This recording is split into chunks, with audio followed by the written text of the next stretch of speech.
Let me see here. Okay. I think now we're live. Let me see here. Okay. Yeah, I'm sorry about that. Like I'm figuring out something here, and we should be golden now. So tonight's a coaching session night. So we're gonna go back to the band and try to find like a good pace and improve a little bit further from what we had before. And we're gonna start watching the coach's fastest lap. Something we didn't do yesterday. So when I see the approach he has, we saw the telemetry, remember? Where's VRS? Yesterday we saw the telemetry, we saw some stuff, but let me see here. Not gonna load this yet. Downloads. Let me find the replay file and go to iRacing replay.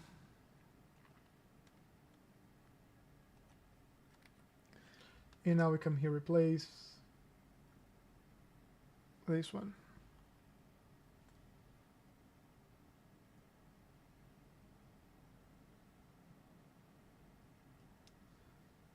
Yeah, this is the right one. Chose my car, I don't know why. So let's watch his lap.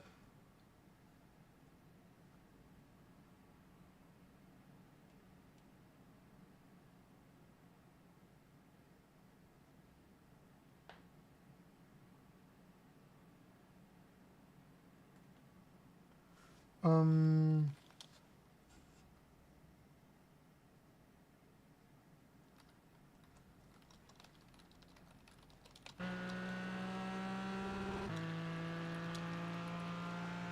let's, okay, this is, I see this. So let's go from the far chase. Let me watch here. I want to see the line. And doesn't have to be this far. Let's see how we approach things here. Okay. Cockpit. Right before here, okay.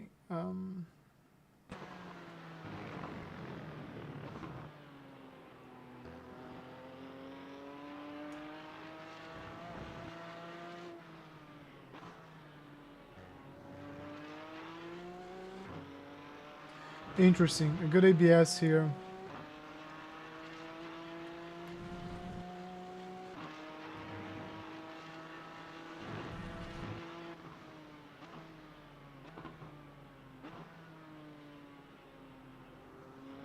Yeah, good line. It's the same line we have. Like, it looked different from the telemetry, or in the telemetry looked different. He brakes here, early, and then early. Yeah, you see what he's doing. Light touch.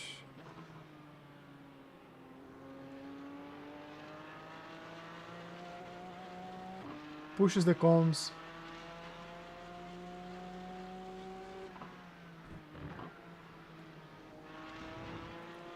It's a late apex point there.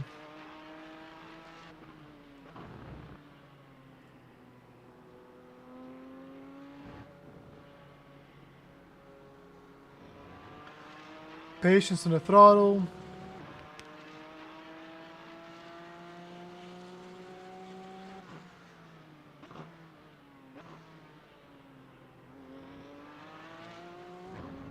Okay.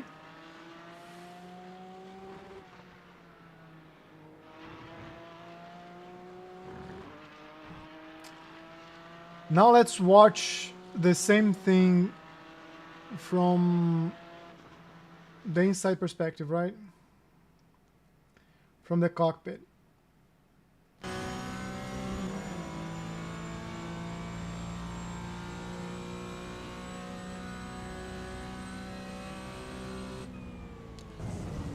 Early steady.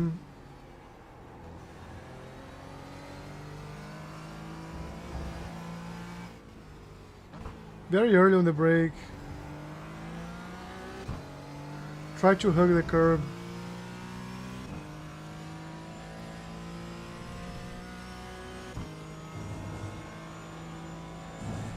He does it flat.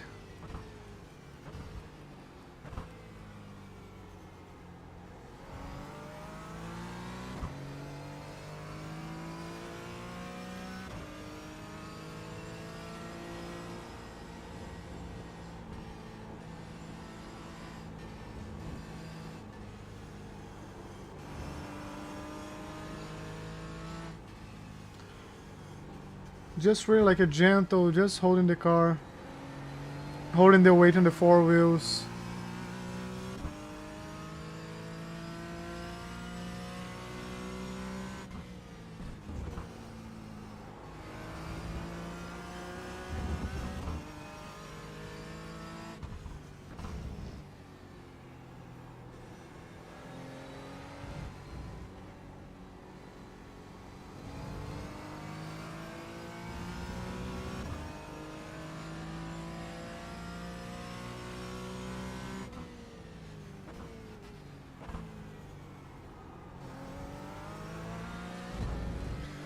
So the approach is not that different, right?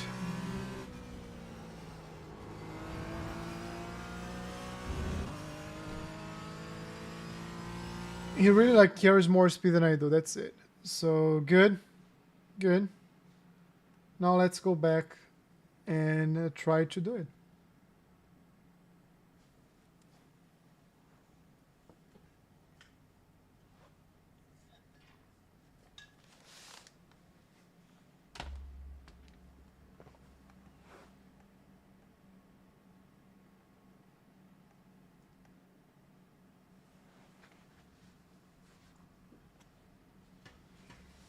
Let me see.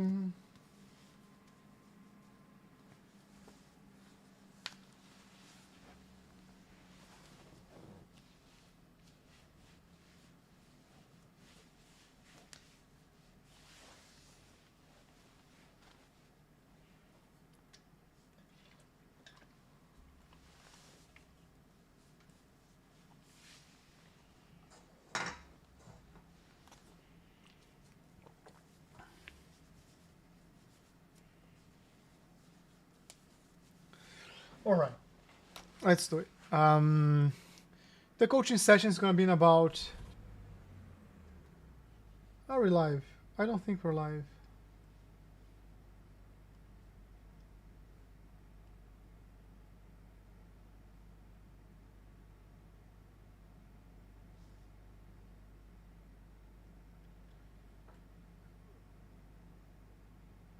Let me see here.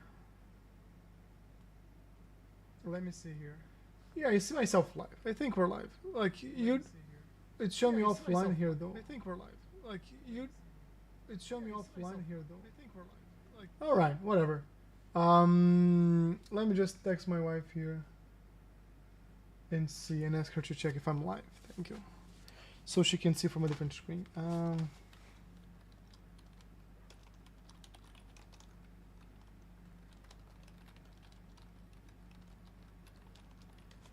Just give me 1 second.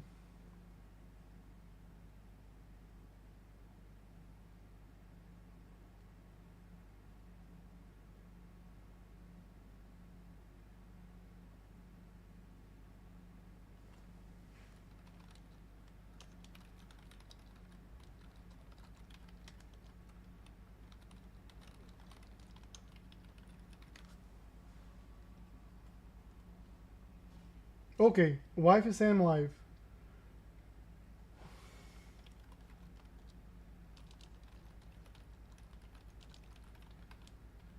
Let's see. Let's see if she's live. I'm saying oi. She's typing, she's typing, she's typing. Is she writing a book here? This is a long type. She didn't send it. Marcela Hagamed. Okay, okay, good, good, good. Said. OIE. My thing here is showing as offline, so I don't know. I don't know.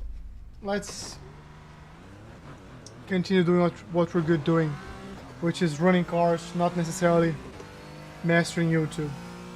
Hey, honey. So first things first, when I have like the tires warm up before we can actually have fun.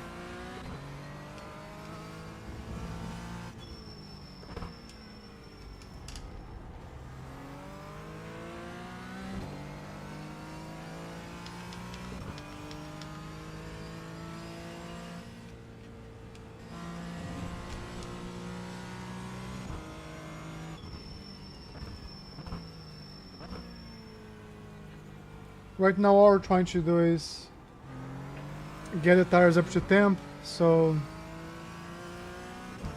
let's not worry too much about it.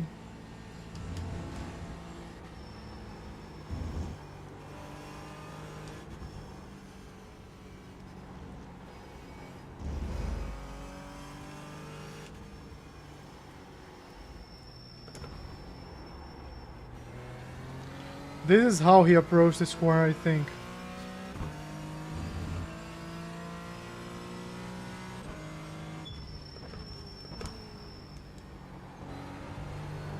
Uh-oh, we don't spin. Okay, saved.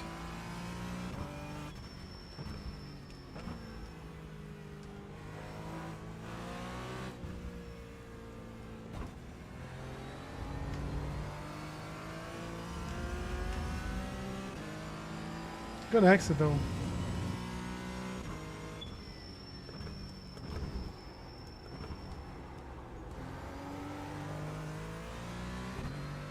And I feel this one, which is like... I can maybe go later on the gas because he knocks the brake and... I'm gonna push this lap. I still don't have like the warm tires I wanted. But...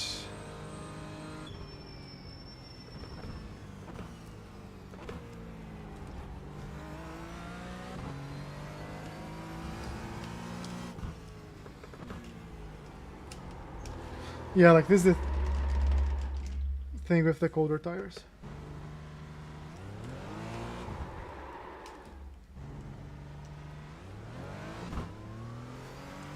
Let's get a good Porsche here.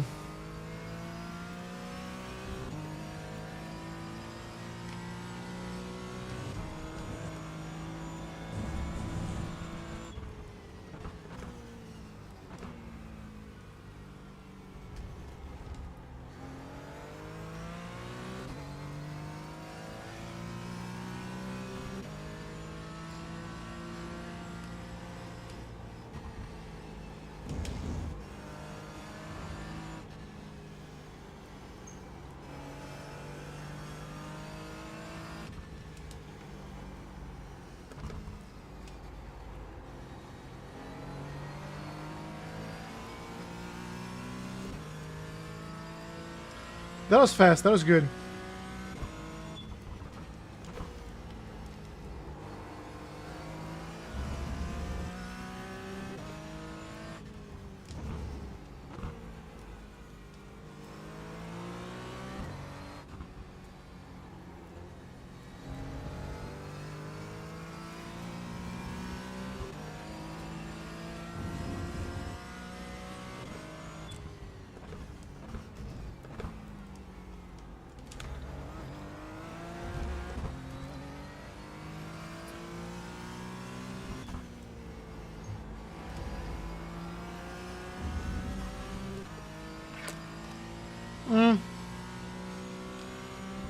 Not the best X, like not the best one, okay.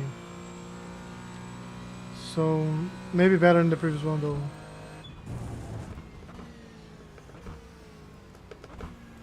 Too early? Or not carry enough speed? Too early and not carry enough speed, probably both.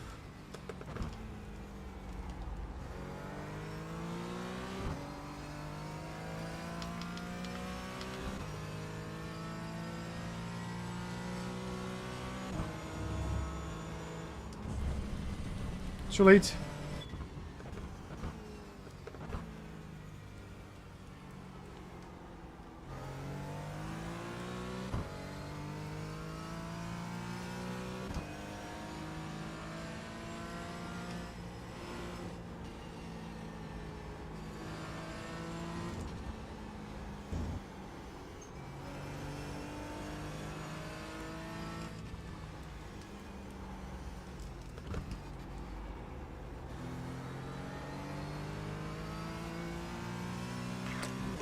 Good.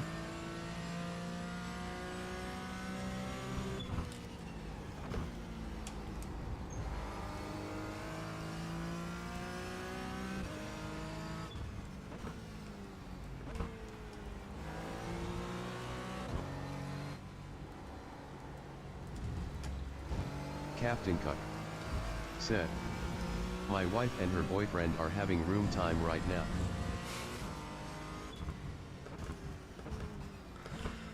Oh, good for them, I guess.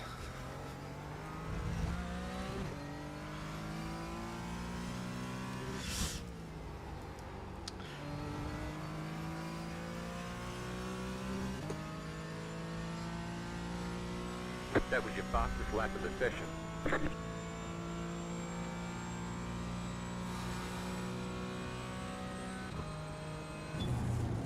Captain Cook said, they are playing video games.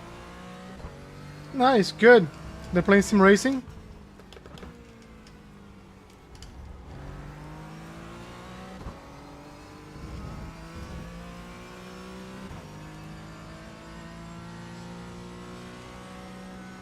Captain Cook said, no farming simulator. Okay. Never play those. This was a bad corner.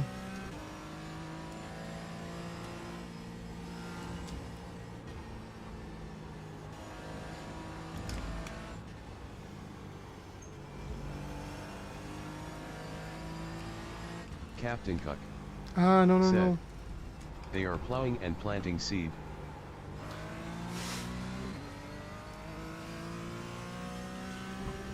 Nice. In the video game, I guess, right? I don't know what the goals of the game are, so never play those. Damn. Captain Cook said, yes, yes. Okay, good for them. Well, this is a sim racing channel. Want to discuss and talk about it? Welcome. Captain Cook said, a lot of banging sounds though very loud. As I said, I do not understand the game, so I cannot offer any insights. But if you want to talk about racing, then that's my bread and butter.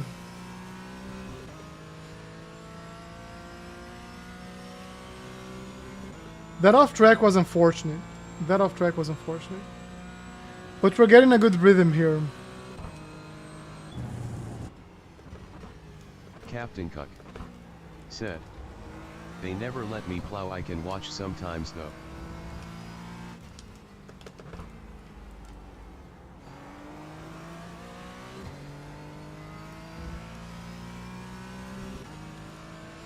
Well, I guess now you can watch some sim racing. No off track, okay, good. No off track there, that was hard. Uh-oh. No, too deep, too deep, too deep. You see, sometimes you go too deep. Captain Cook said, what track is this? The Bend. It's in Australia.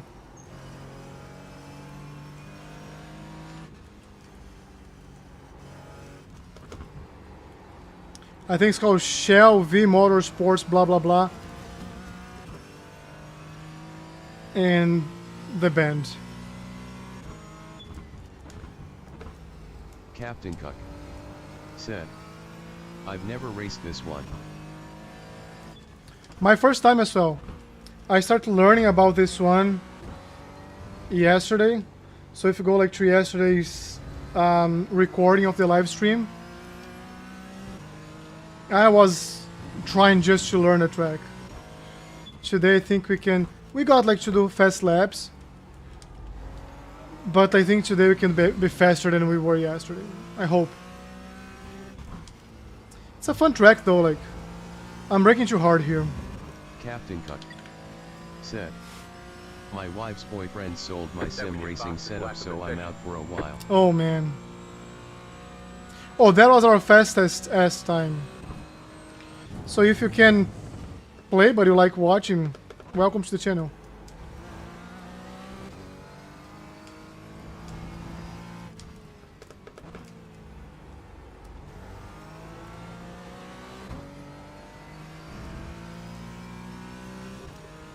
But this is a fun track. I'm wondering how the race is gonna go here, though. Captain Cook said, yes, thank you.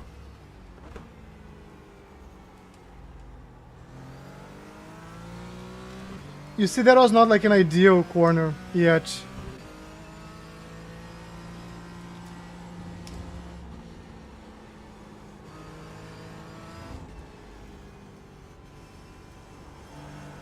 No, I'm off like the braking markers here.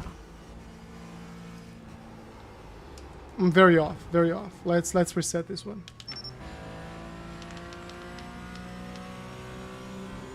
We already did our fastest lap, which is good. Our optimal lap is a 6.5, which is very good.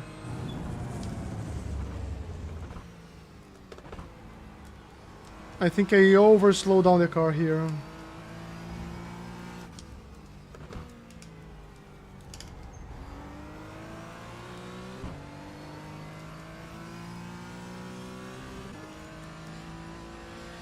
I need to find a way to do this flat.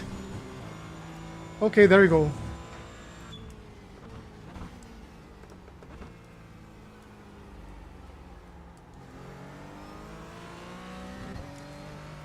No, that wasn't a good corner. Let's be honest.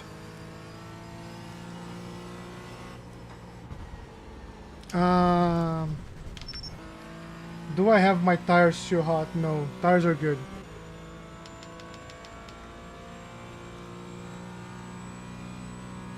I think in another half an hour we can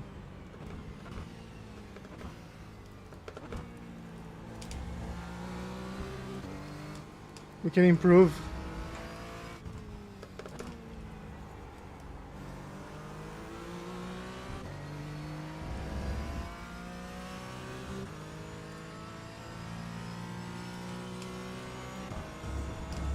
This is not gonna go well. No. The off track kills me.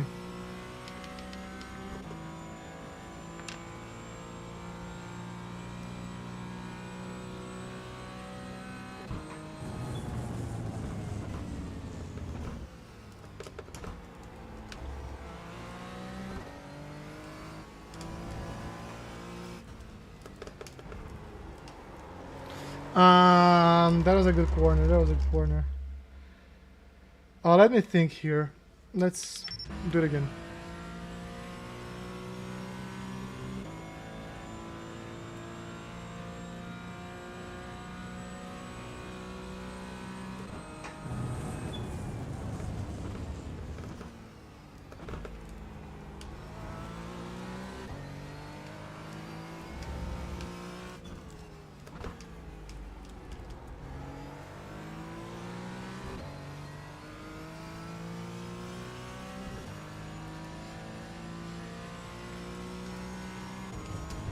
Off track, that was too much.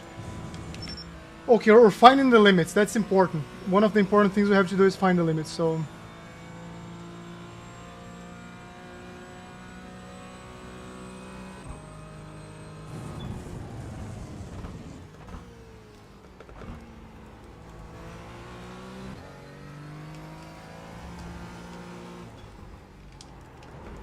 No, the car was too unbalanced on the exit there. I went from 0 to 100 too fast.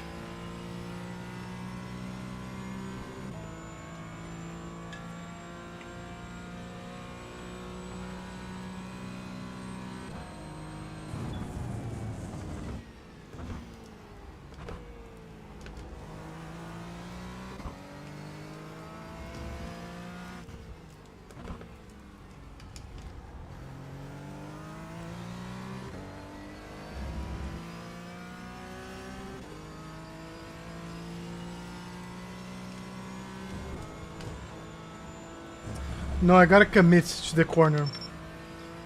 I get on the grass, I gotta commit to that corner. Let's see.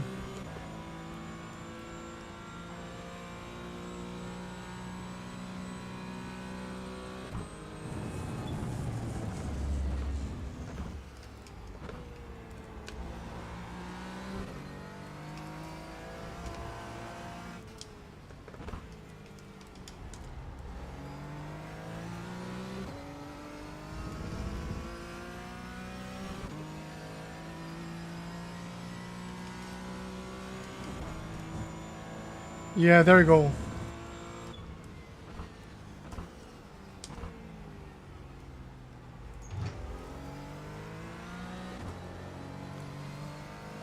Almost, almost.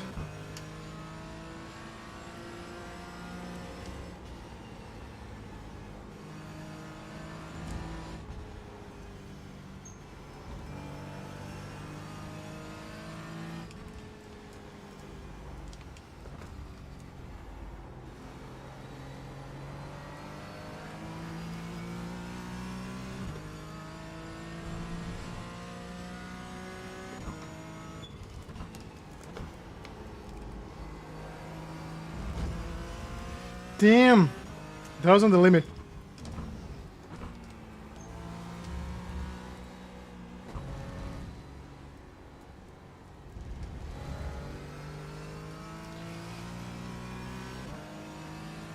Alright, alright, it's a good lap.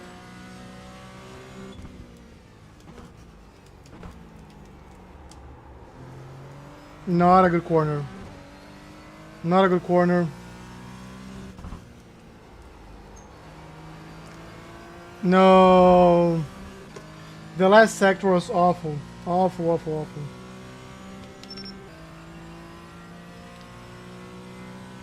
But we're bringing down our optimal lap time, which is good. So...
Still a good corner.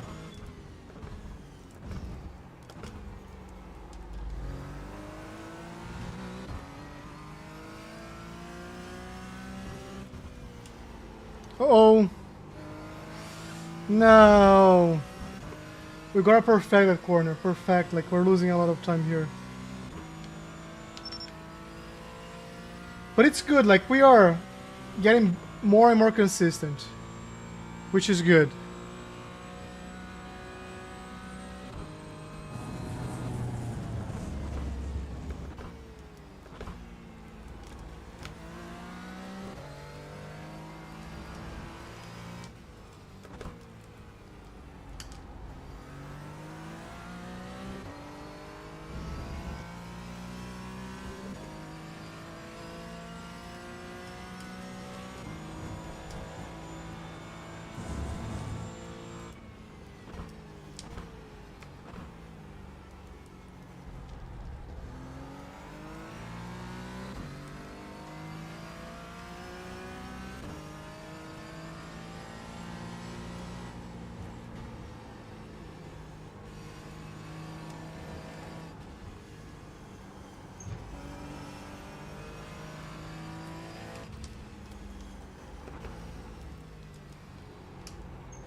Can carry more speed there.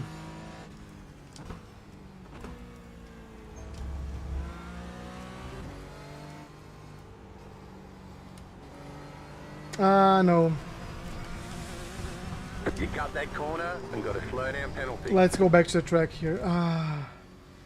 Man, we're almost there. Almost shaving off a half second of our lap time. I'm super excited. Let's do it.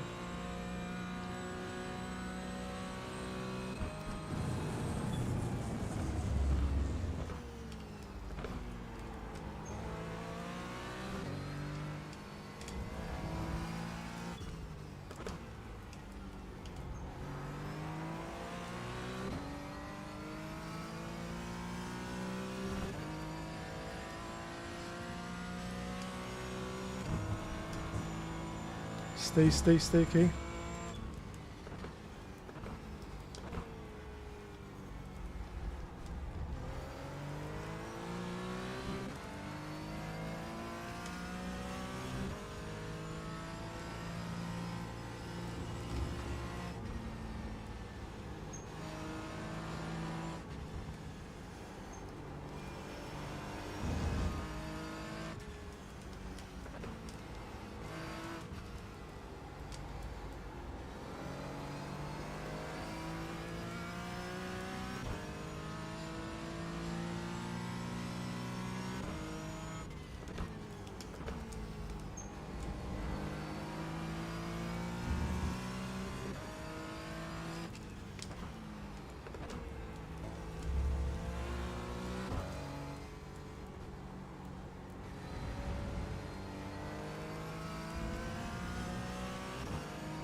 Now just be very, very patient, okay?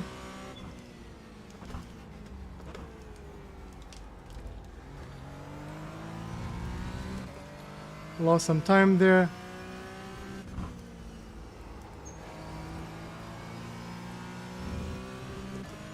Okay, we're still losing a lot of time on this part, but it's less. Flat for you.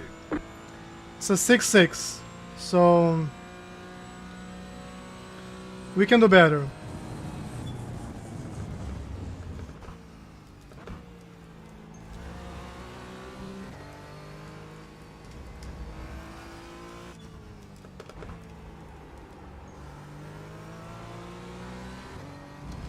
Now I might be overdriving the car a bit, so let's reset it here.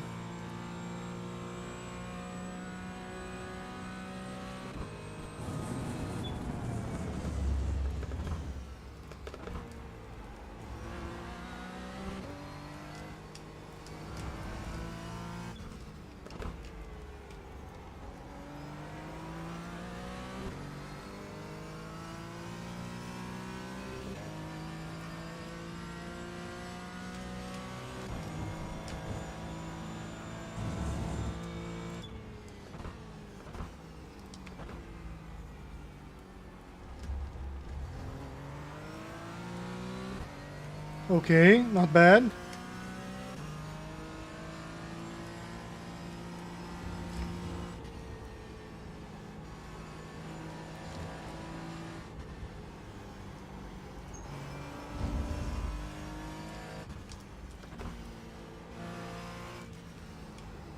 Uh-oh. That gas that I gave right there was not good.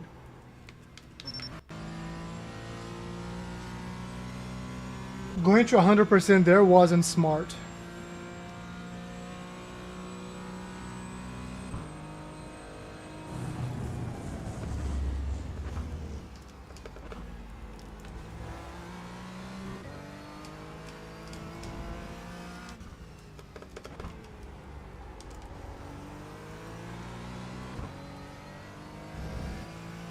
No, that slide wasn't good.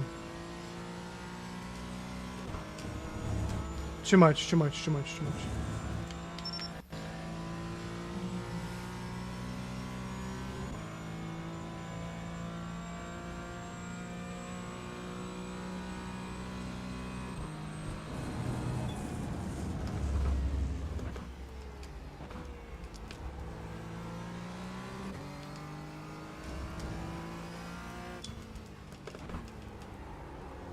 So if I go too deep on the corner, this happens. So let's try a different approach.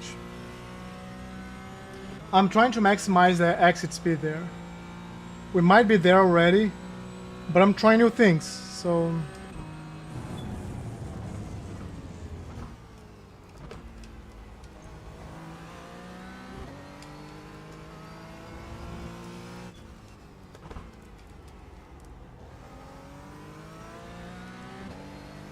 No.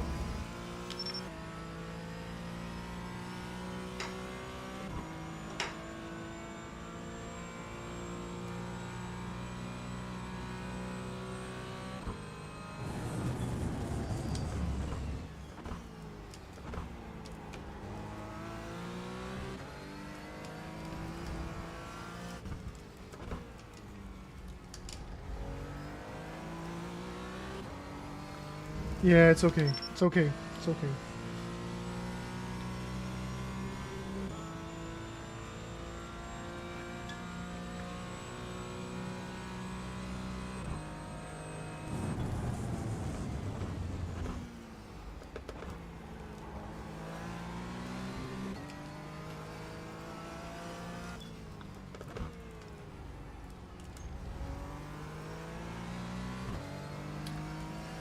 I'm even struggling to replicate my first sector. Sometimes this happens, so...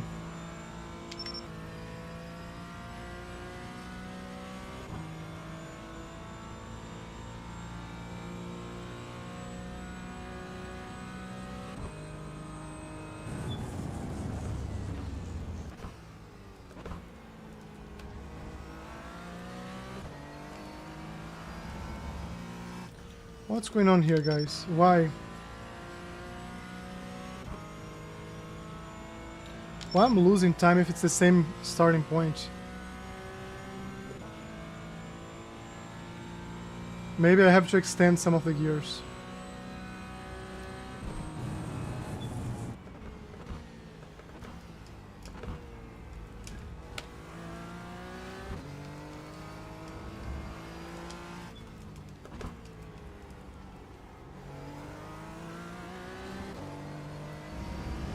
It's okay, let's go around one lap, right?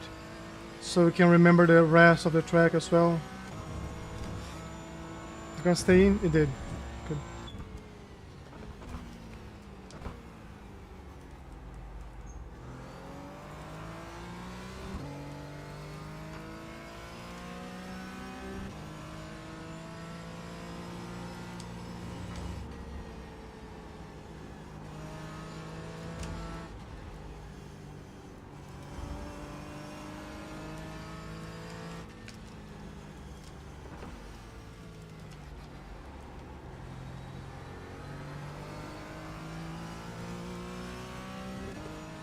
There is some time there to be gained.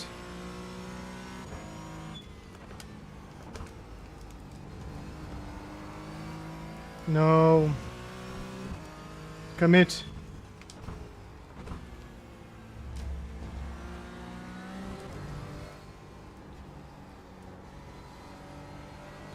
Yeah, like...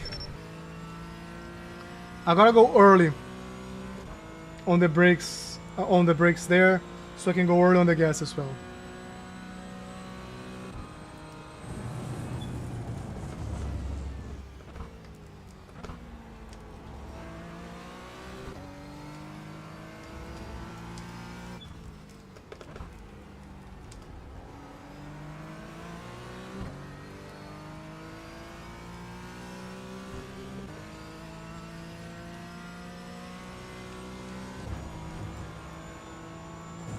Okay, not bad. Too much, you see, like, too much on the brakes. I slow down too much. You got a penalty for cutting the cord. To go that hard on the brakes, they can go later. Do you think in 15 minutes we can beat our time? I think we can.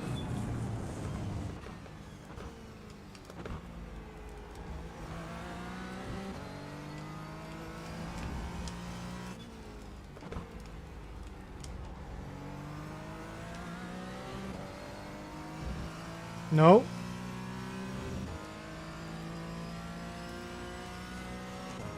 Oh, it's gonna go long.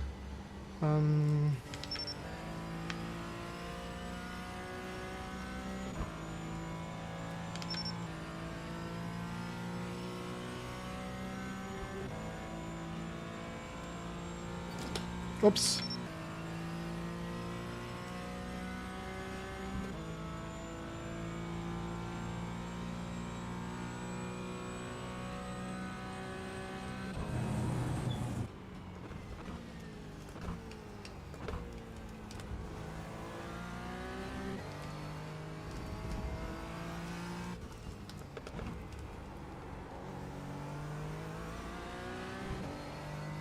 Yeah, I felt this wasn't a good corner, but let's carry it on.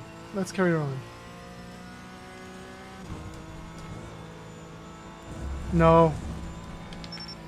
Commit. If you turn in too early, you're gonna pay the price there.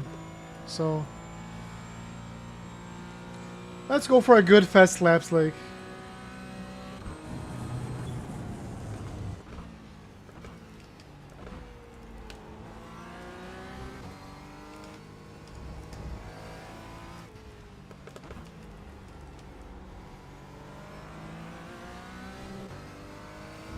So I'm gonna remove this, and I'll focus on the track itself. No, it didn't stay in, but I'll keep. No, it's too much, too much, too much.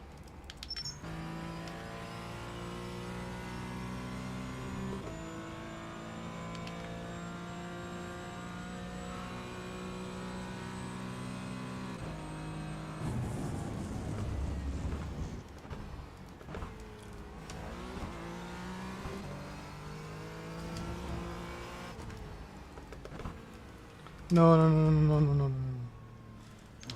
Fast entry, slow exit. Whenever I want to maximize, like, we don't. A slightly slower entry with a slightly faster exit is usually better.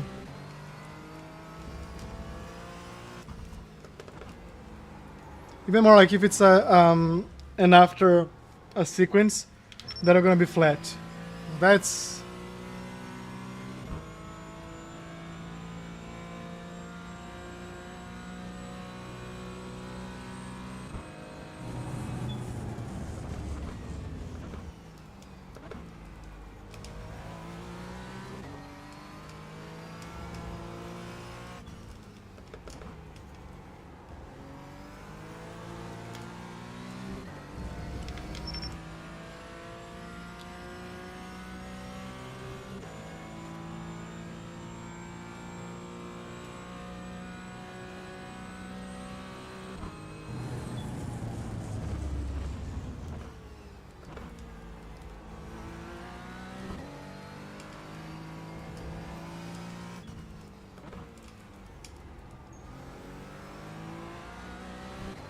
I don't think this was the fastest way around.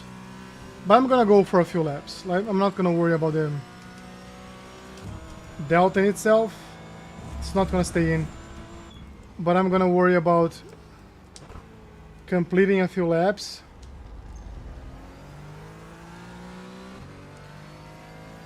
Because that will help me getting some momentum. No, too much. Staying. Okay. I'm pushing. Definitely pushing too hard.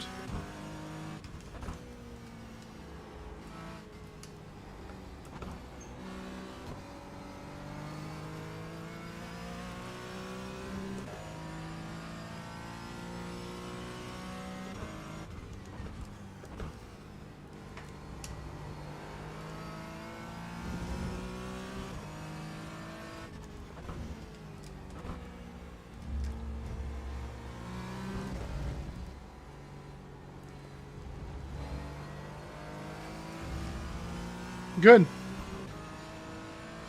Felt good.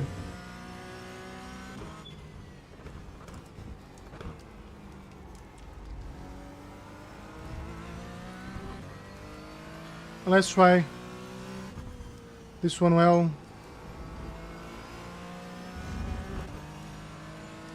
Okay.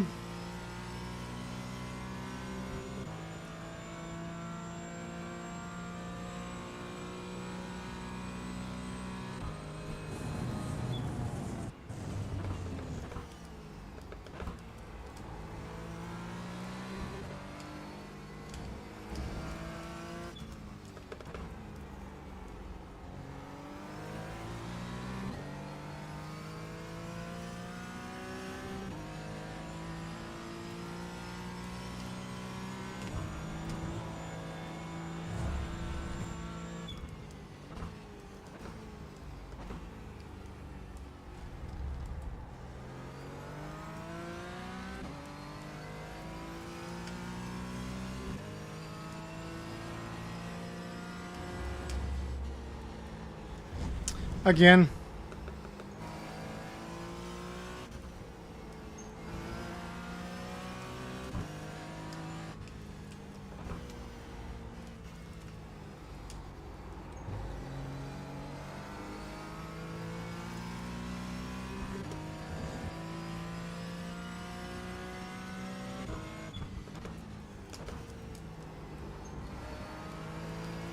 I can go on the gas slightly earlier.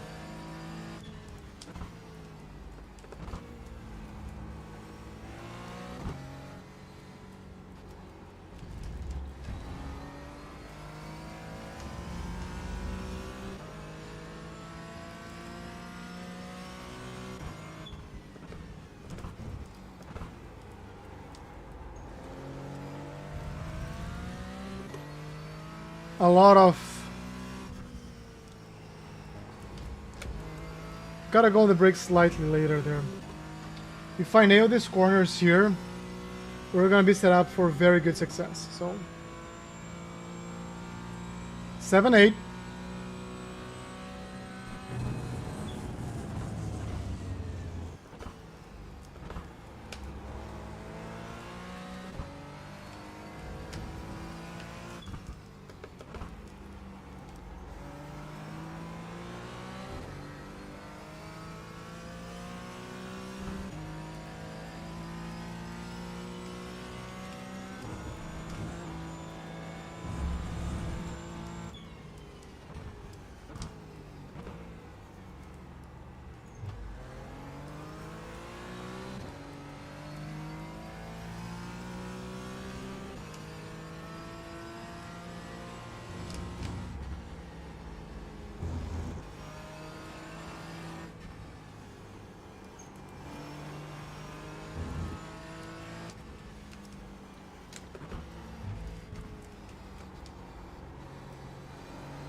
I can go deeper there. So it was a 7-0. It's already better than yesterday.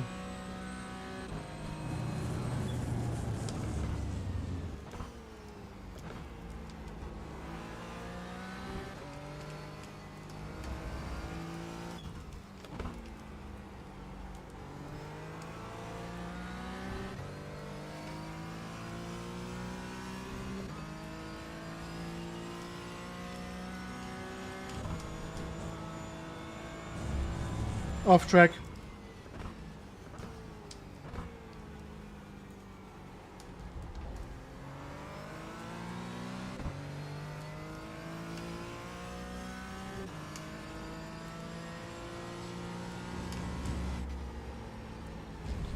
If I go too deep on the gas there, it feels like I'm carrying a lot of speed, but then I cannot brake the car.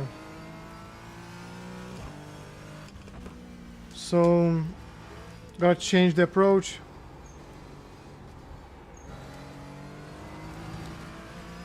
I love destroying the cones, okay?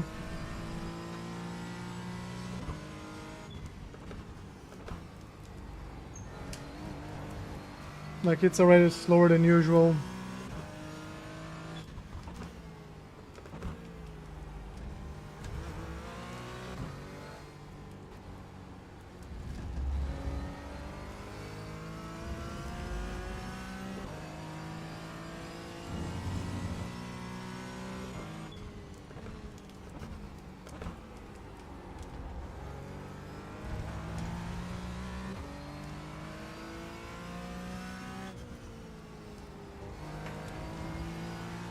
You see, like I'm not using all the track. I can use all of this.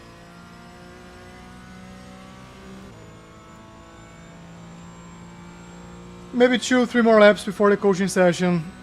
Let's try to do our best here.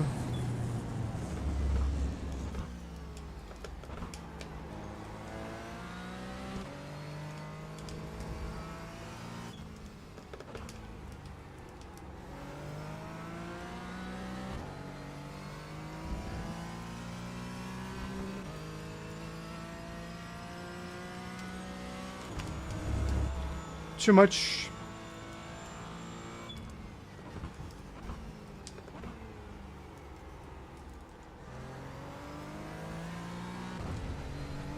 Yeah, too much as well.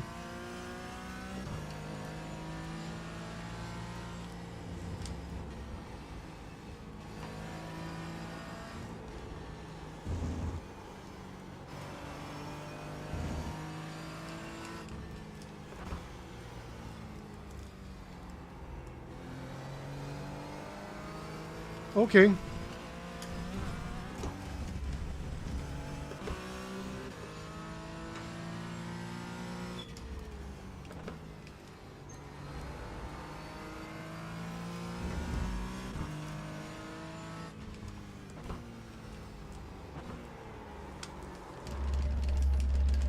Pushing too hard. We're pushing too hard. Overdriving the car. Let's do this.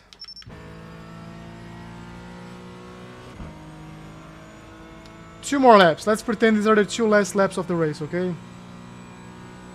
Let's just go for it.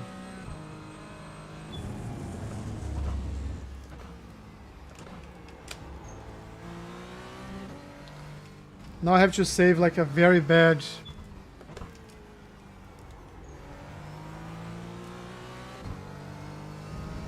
Trying to save a very bad entry.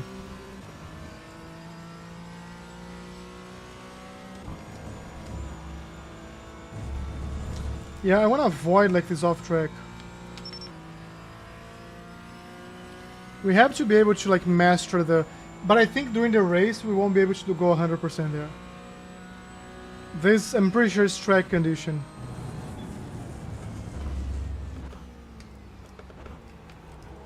Because like we have 0% usage.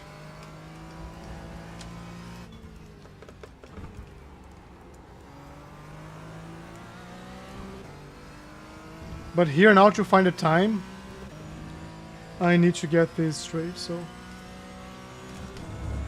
Again.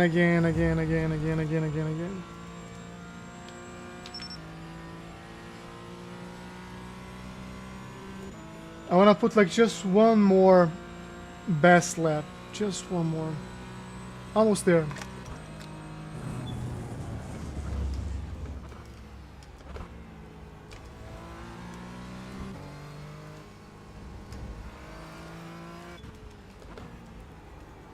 Nope, too long.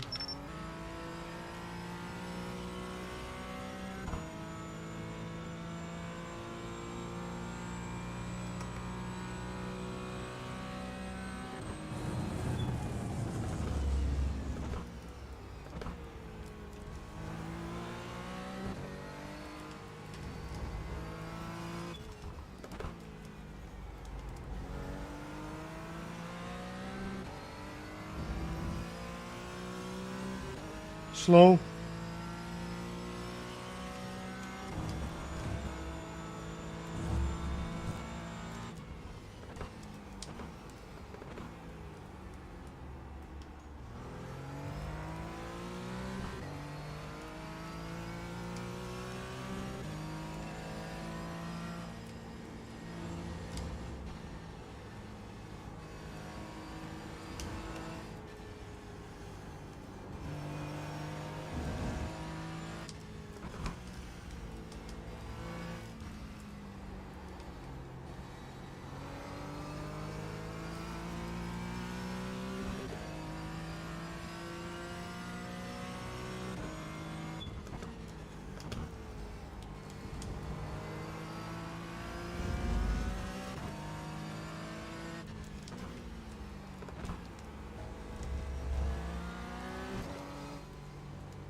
Gotta go slightly later.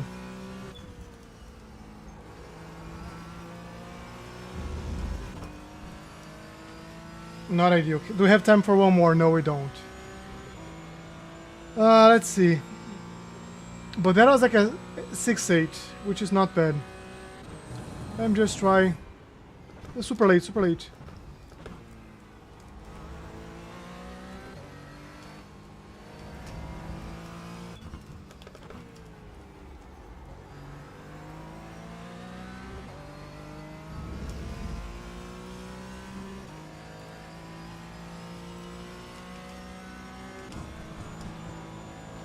Staying, not gonna stay in, not gonna stay in. Alright, let's get ready for our coaching session.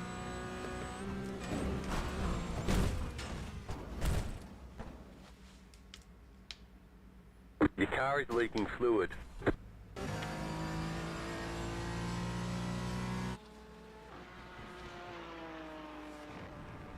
Yeah. It's annoying.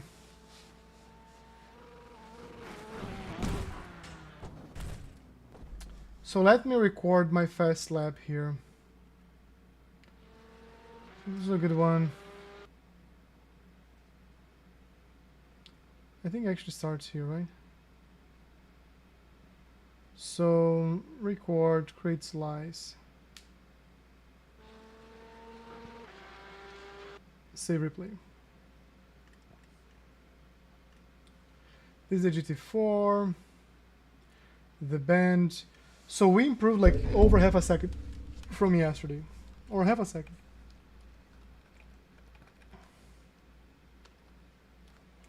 Which is good. And if you look like our optimal lap, our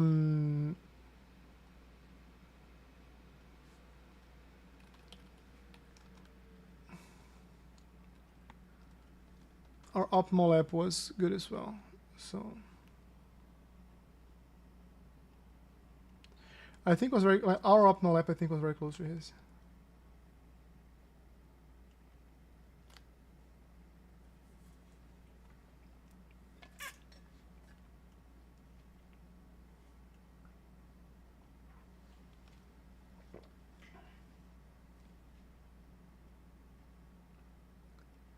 Alan, brother, good evening. How are you? I'm doing well. How about yourself? Yes, good, thank you, mate. Good, thank you. How's your week been, alright? Good, good, yeah. Good. How about Good, yours? Good week. Yes, good, mate. Good. Always a good week here in Australia, mate. Not as warm as it is for you in America at the moment on your side of the world, but hey, we can't complain too much. It gets much colder for you in the winter, so Oh yeah, oh yeah. we're not that bad here. I mean, to be honest with you, what is the weather for me today? I think it's like what is it? Like probably like 66 degrees Fahrenheit. It's what like 18 degrees Celsius. Yeah, 18 degrees Celsius is for us here today. So it's pretty warm in the scheme of It's things. not bad, Definitely yeah, no, not no bad. negative For 15. winter, yeah. Yeah. Yeah. I would take it. I would It's take pretty it. good. Yeah, I know. We're good at complaining here about the weather in Australia, to be honest with you. But yeah, no, we definitely take it for granted because it is pretty good. But yeah, I mean, look, how's the racing for you been this week? How's motorsport been? I think I tuned in a couple days ago and I see you'd qualified in second for a race if I'm not mistaken. But yeah, how have you gone on? Yeah, I think I raced like three or four times. I'm trying to remember here. Yep. Maybe, yeah, I think 4 times. So 3 times. I raced with them. The first one was a multi-class one. I had a pace. I think that's the one I started like in second or something like that, or maybe both. Right. But during the race, I couldn't keep up the pace. I lost some positions, but it was fine. We just didn't have a lot of cars. So because I was like P6 with maybe like 12, 15 cars, I lost some of my rating. The second one though, was painful because I think it was P2 or P3. Right. And the Porsche is not the fastest car there, and the Mustangs were just coming like very fast at me. Yeah. But during the corners, I got some breathing room. In the straights, I had to defend. And then I had a fight with a guy. It was a good fight. But then I think he thought he was somewhere he wasn't. And I didn't play safe at all. I was like, this is my space. I'm going to go for it. And I ended up crashing, and I got a DNF. And that like cost me 110 A rating. Okay. The next day we had the league race. The league was in In the league, I'm just showing up Very late, and but trying a fast lap and yeah, going, which is fun. yeah, But it yeah, was yeah, in yeah. Long Beach, and Oh, okay. Right. I've never kissed so many walls in a practice session.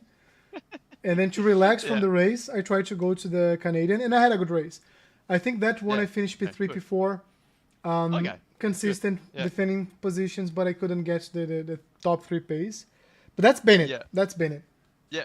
Okay. Okay. So a bit of a mixed week almost in a way. And look, I think yeah, as we talked about, obviously with the car stuff, right? This is just how it goes. Unfortunately, this is just how it goes, and especially going into the future when we go to the GT3s, instead of it being 4 or 5 cars to choose from, you got 10 or 11 cars to choose Yeah. from, right? So it doubles up the amount of cars that you can choose from. But the problem is as well is in GT3s is that you can actually have one car that's good in fixed and one car that's good in open, right? Yeah. So, like for this week, for example, at Spa, the best car in fixed is the Ford Mustang GT3, but then the best car in open is the Lamborghini GT3, right? Interesting. And it's kind of like, those things can literally change the car completely, and it goes from having an entire field of Ford Mustangs to having an entire field of Lamborghinis, right? And it's literally just based on setup choice. So yeah, when we think about already tracks like most sport, realistically, yeah, there is a lot of corners, yes, but you do think about the types of corners we are dealing with too. They're all medium slash high speed, right? There's not really any Hmm. low speed. Whereas coming to this week at the Bend, okay, yeah, you've got a lot of high speed, but you do have kind of a fair few decent low speeds, and from my testing, I guess, because obviously I'm building setups for the 3 cars, so the Mustang, the BMW, and the Porsche Cayman every single week, and the cars like the Cayman are very very nice on the kind of on the traction zones. Obviously, having that rear engine gives you that little bit more squat, that little bit more bite coming out of the corner. But it's the cars like the BM and the Mustang where obviously the engine placement is a little bit different, and obviously it feels like the car is just squirming coming out of every single corner. So when you've got all of these like long radius, long traction zones like you have at the Bend, it can be very very hard to kind of get on the throttle with confidence in those types of cars. Which is where the Porsche Cayman can definitely come into its own. But it's always that grunt down the straights that the car like the Mustang does have. That depending on the circuit, you've always got to be like, oh, okay, well, where's the benefit, But yeah, unfortunately, that's just the case with motorsport. That I guess the track is majority straight line, and that's really where you only really make your moves on the straights around a track like that. Um, and you just feel like you're kind of sitting duck if you don't 150% execute the kind of cornering parts, which is, well, I guess to be honest with you, is realistically only that downhill double ride is probably the only kind of big kind of low speed corner of that track. Yeah. Otherwise, the rest of them are all pretty high maintenance ones. But yeah, look, like we said, man, we'll obviously play around with car choice. Obviously, yeah, the Bend, from what I found so far, the Cayman was actually really good around there. And at least from what I saw from last season, there was a bit of, well, the last time they visited here at least, yeah, it was, everybody was doing kind of the same times in every car. The Cayman was doing the same times as the Mercedes, and the Mercedes was doing the same times as the Aston. Obviously the Ford wasn't really there. The BMW also wasn't really there. But yeah, they're obviously just ones that are always kind of, you can maybe get a little bit of time out of it if you drive it correctly. But that's obviously just the thing that you've got to always consider, is that, like, do I drive the thing I'm more comfortable with, or do I drive the thing that maybe, I'm not as comfortable with, but might be slightly faster? So that's something that you've always got to kind of, learn to execute as we go along. But how have you found the Bend? Obviously, it's your first time probably here. Very, very different track in Yep. comparison to anything you've probably known. So, yeah, how are you feeling with it so far? Yeah. Before I talk about the bin, because that's going to be a very good discussion, I think, today for us. Yeah. Just like some closing Yes. thoughts on the most sport one. Yep. Yep. And I'm 100% there with you. I think what makes it Yep. a more interesting track than or like more challenging track is it's a short track, and Yes. you really you don't have any overtaking, like good corners to overtake. Yep. So you really need to have a good exit speed because it's easy Uh-huh. to defend and people are taking a lot of risk. So I think Yes. one Yes. of the things that I'm happy about that track this week is we discussed in the past like how important the qualify is, and a lot Yes. like in tracks like Tsukuba last season, I had like good lap times, but when I came to the qualify, I would qualify in P5. And now I'm on a track that's very hard to overtake. It's a very short track, so like it's really people get in that momentum very quickly, and you're counting on people making mistakes so you can try to overtake. And I'm very happy. I'm very happy that I could get good qualifying starts, like the best that I could in all of them, and I was in the defending position, meaning like the cars behind me, they had more pace, but they were the ones Yeah. having to find their way around me. Yeah. Some tried to find their way through me, but it's fine. Like Yeah. it's the nature of racing. But that's one Yeah. thing that I want to Yeah. highlight as well. And going to the band, like yesterday was the very first time I've ever set foot in this track. Yeah. And I want to say mixed feelings because I really like the track. So the first thing Yeah. is 18 corners. That's Yes. like bizarre, right? Yes. It It's a took lot. me a good few laps to understand the flow, Yeah. because it also Yeah. there was like one corner. I'm trying to remember the double left hander. Yes. There Oh yes. I would like Yes. confuse it for another one. So I think I was getting to that one, and it was actually a Yeah. different like the hairpin, like just a hairpin. So until I got it Yeah. right, it took me some time. But I Yeah. think it's a very wide track, and because it's a Yes. very wide track, it gives me the sense that you have like way more opportunities to try to fight for position. Correct. If you're faster, and it's Yeah. gonna be like much harder to defend. So that's what Yeah. I'm interested in seeing. So I think qualify is gonna play a big role, but I think during the race itself, even like with multi-class, I think this is gonna be a very good track to race. Like I Yeah. couldn't find like one spot that you are not like it's gonna be hard to fight for position. Maybe Yeah. the very long parabolica that we have there, that might be a little bit Yes. tricky because we're aiming for one single line. But everything else, I Correct. think, is Yeah. gonna be fair game. Yeah. Yeah. No, exactly. And funnily enough, I've actually driven on this track in real life, which is always very Oh cool to man. be able to compare it to the sim. And yeah, I would say the sim version is basically, yeah, 1-to-1 identical to what the real life version is. But it's a maze. It is a bloody maze, this track. It's definitely one that takes a long time to get your head around, but to see that you're already literally just under 6/10 of a second away by, literally less than, 30 laps, basically, in a sense, is really, really good place to be. And again, it's great to see that literally the pace that you're literally extracting from this thing, literally like straight away, from not really knowing a circuit, is just showing how well your adaptation is going with, I guess, the car, but as well the skills that you've learned as well to be able to execute stuff at a racetrack, right? That's really, really good to see. Because again, I think, always going back to, the initial conversations we had, discussions about obviously moving over to, a different car from obviously the M2. I think in your mind, you definitely will probably, a little bit kind of, yeah, a little bit frightened by, I guess the new sort of the new opportunities it would bring, or the new skills that you would have to learn to kind of do what you need to do, and I guess do the same things as you were in the BMW. But to see that you're literally turning up every week and you're basically right there where you need to be is fantastic. I suppose probably the biggest thing that we're still probably developing, and of course this is something that's still extending from the BM, is just about making sure that as you are doing qualifying really, really well, but just making sure that the decision making in racing is obviously the correct one, because at the end of the day, that's, I guess, one of the biggest parts of it all, is making sure that your decisions are correct. And obviously being in a different car, that maybe the racecraft is a little bit different as well, just in the way that they drive. You're not dealing with cars that snap oversteer literally out of every single corner, so there's a little bit more bite, a little bit more grip, a little bit more downforce that these cars have. So the racing can be slightly different, and where you might think in the BMW, the same thing might not have worked in this car. The same that thing that didn't work probably would work, just depending on the way that the car is, pretty much, in a way, right? So it's it's great to see that you're adapting and you're transforming into a driver that can just literally jump into any car and any circuit and start to get where you need to be. But I honestly think today, a lot of it today is literally just the application, and I guess what that application is doing to either give you the result that you want, or either the opposite, not really giving you the complete result that you kind of want. And obviously that's where lap time is kind of disappearing for you. But did you feel like, yeah, you were able to kind of jump on this track and you had a good idea of like, okay, what corners are peaking a hold, what corners maybe are peaking a trail, what corners do I maybe have to like dab the brake, get on the throttle, dab the brake, get on the throttle? Were you kind of just exploring those things a little bit already so far? Yeah, and I think like one of the things that you always ask me as well is like, have you tried different lines? Do you know the off tracks, Yes, right? yes, And yes. this is one of the things that I've been experimenting around as well.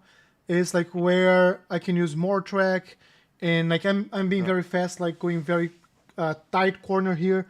Let me try some, Yeah. like try to go deeper on the brake, and then cut in Yeah. more, like getting earlier on the Yes. gas, and see if I gain this time back on the end of the straight. So this has been Yeah. like a good exercise. Yesterday, when I saw like the telemetry analysis, like my versus yours, usual Yeah. suspects like braking late and braking harder.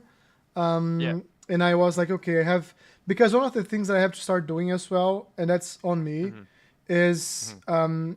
stop caring at all about the delta in each corner and trying to see like Yes. how they add Correct. up at the end of the lap, because a lot of Mhm. times like you set your fast lap, like yours like was Yeah. a 156, and I was like, Yeah. let's say like 158, and then as I Mhm. get in the beginning of the corner, I try to brake Mhm. earlier with less brake pressure, and I see the delta like exploding. So Yeah. that creates some Yeah. anxiety. But then Yeah. when I take it off and I just go Yeah. around the corner, and now I'm going on the Yeah. gas much earlier, and sometimes Yeah. like 2 3 corners down the road, I'm gaining all that time plus some, but I'm Mhm. removing the anxiety. So I think that's Yeah. when I see your telemetry, I just like accept that and I ignore like Yeah. the delta. But I have to start Yeah. doing that myself more without needing to see the Yes. telemetry. Just trusting the Yes. No, process. for sure. Exactly, exactly. And it's something that I always really like to kind of talk about with a lot of clients because I think it's very easy to get kind of stuck down this rabbit hole. I think, to be honest with you, of always feeling like, oh, the pace isn't there. I'm not going fast enough. I'm doing what we're doing, but it's not happening. And then you look at telemetry and you see there's things like coasting happening, there's over braking happening, there's all these little things that are kind of happening. And when you actually kind of look at it from that perspective and say, okay, well, why is it happening? Why is this obviously not working? It literally just is the mentality of the way that you're going about it that's either creating the instance that works or it's creating the instant that doesn't work realistically in a case. And that's all it basically comes down to.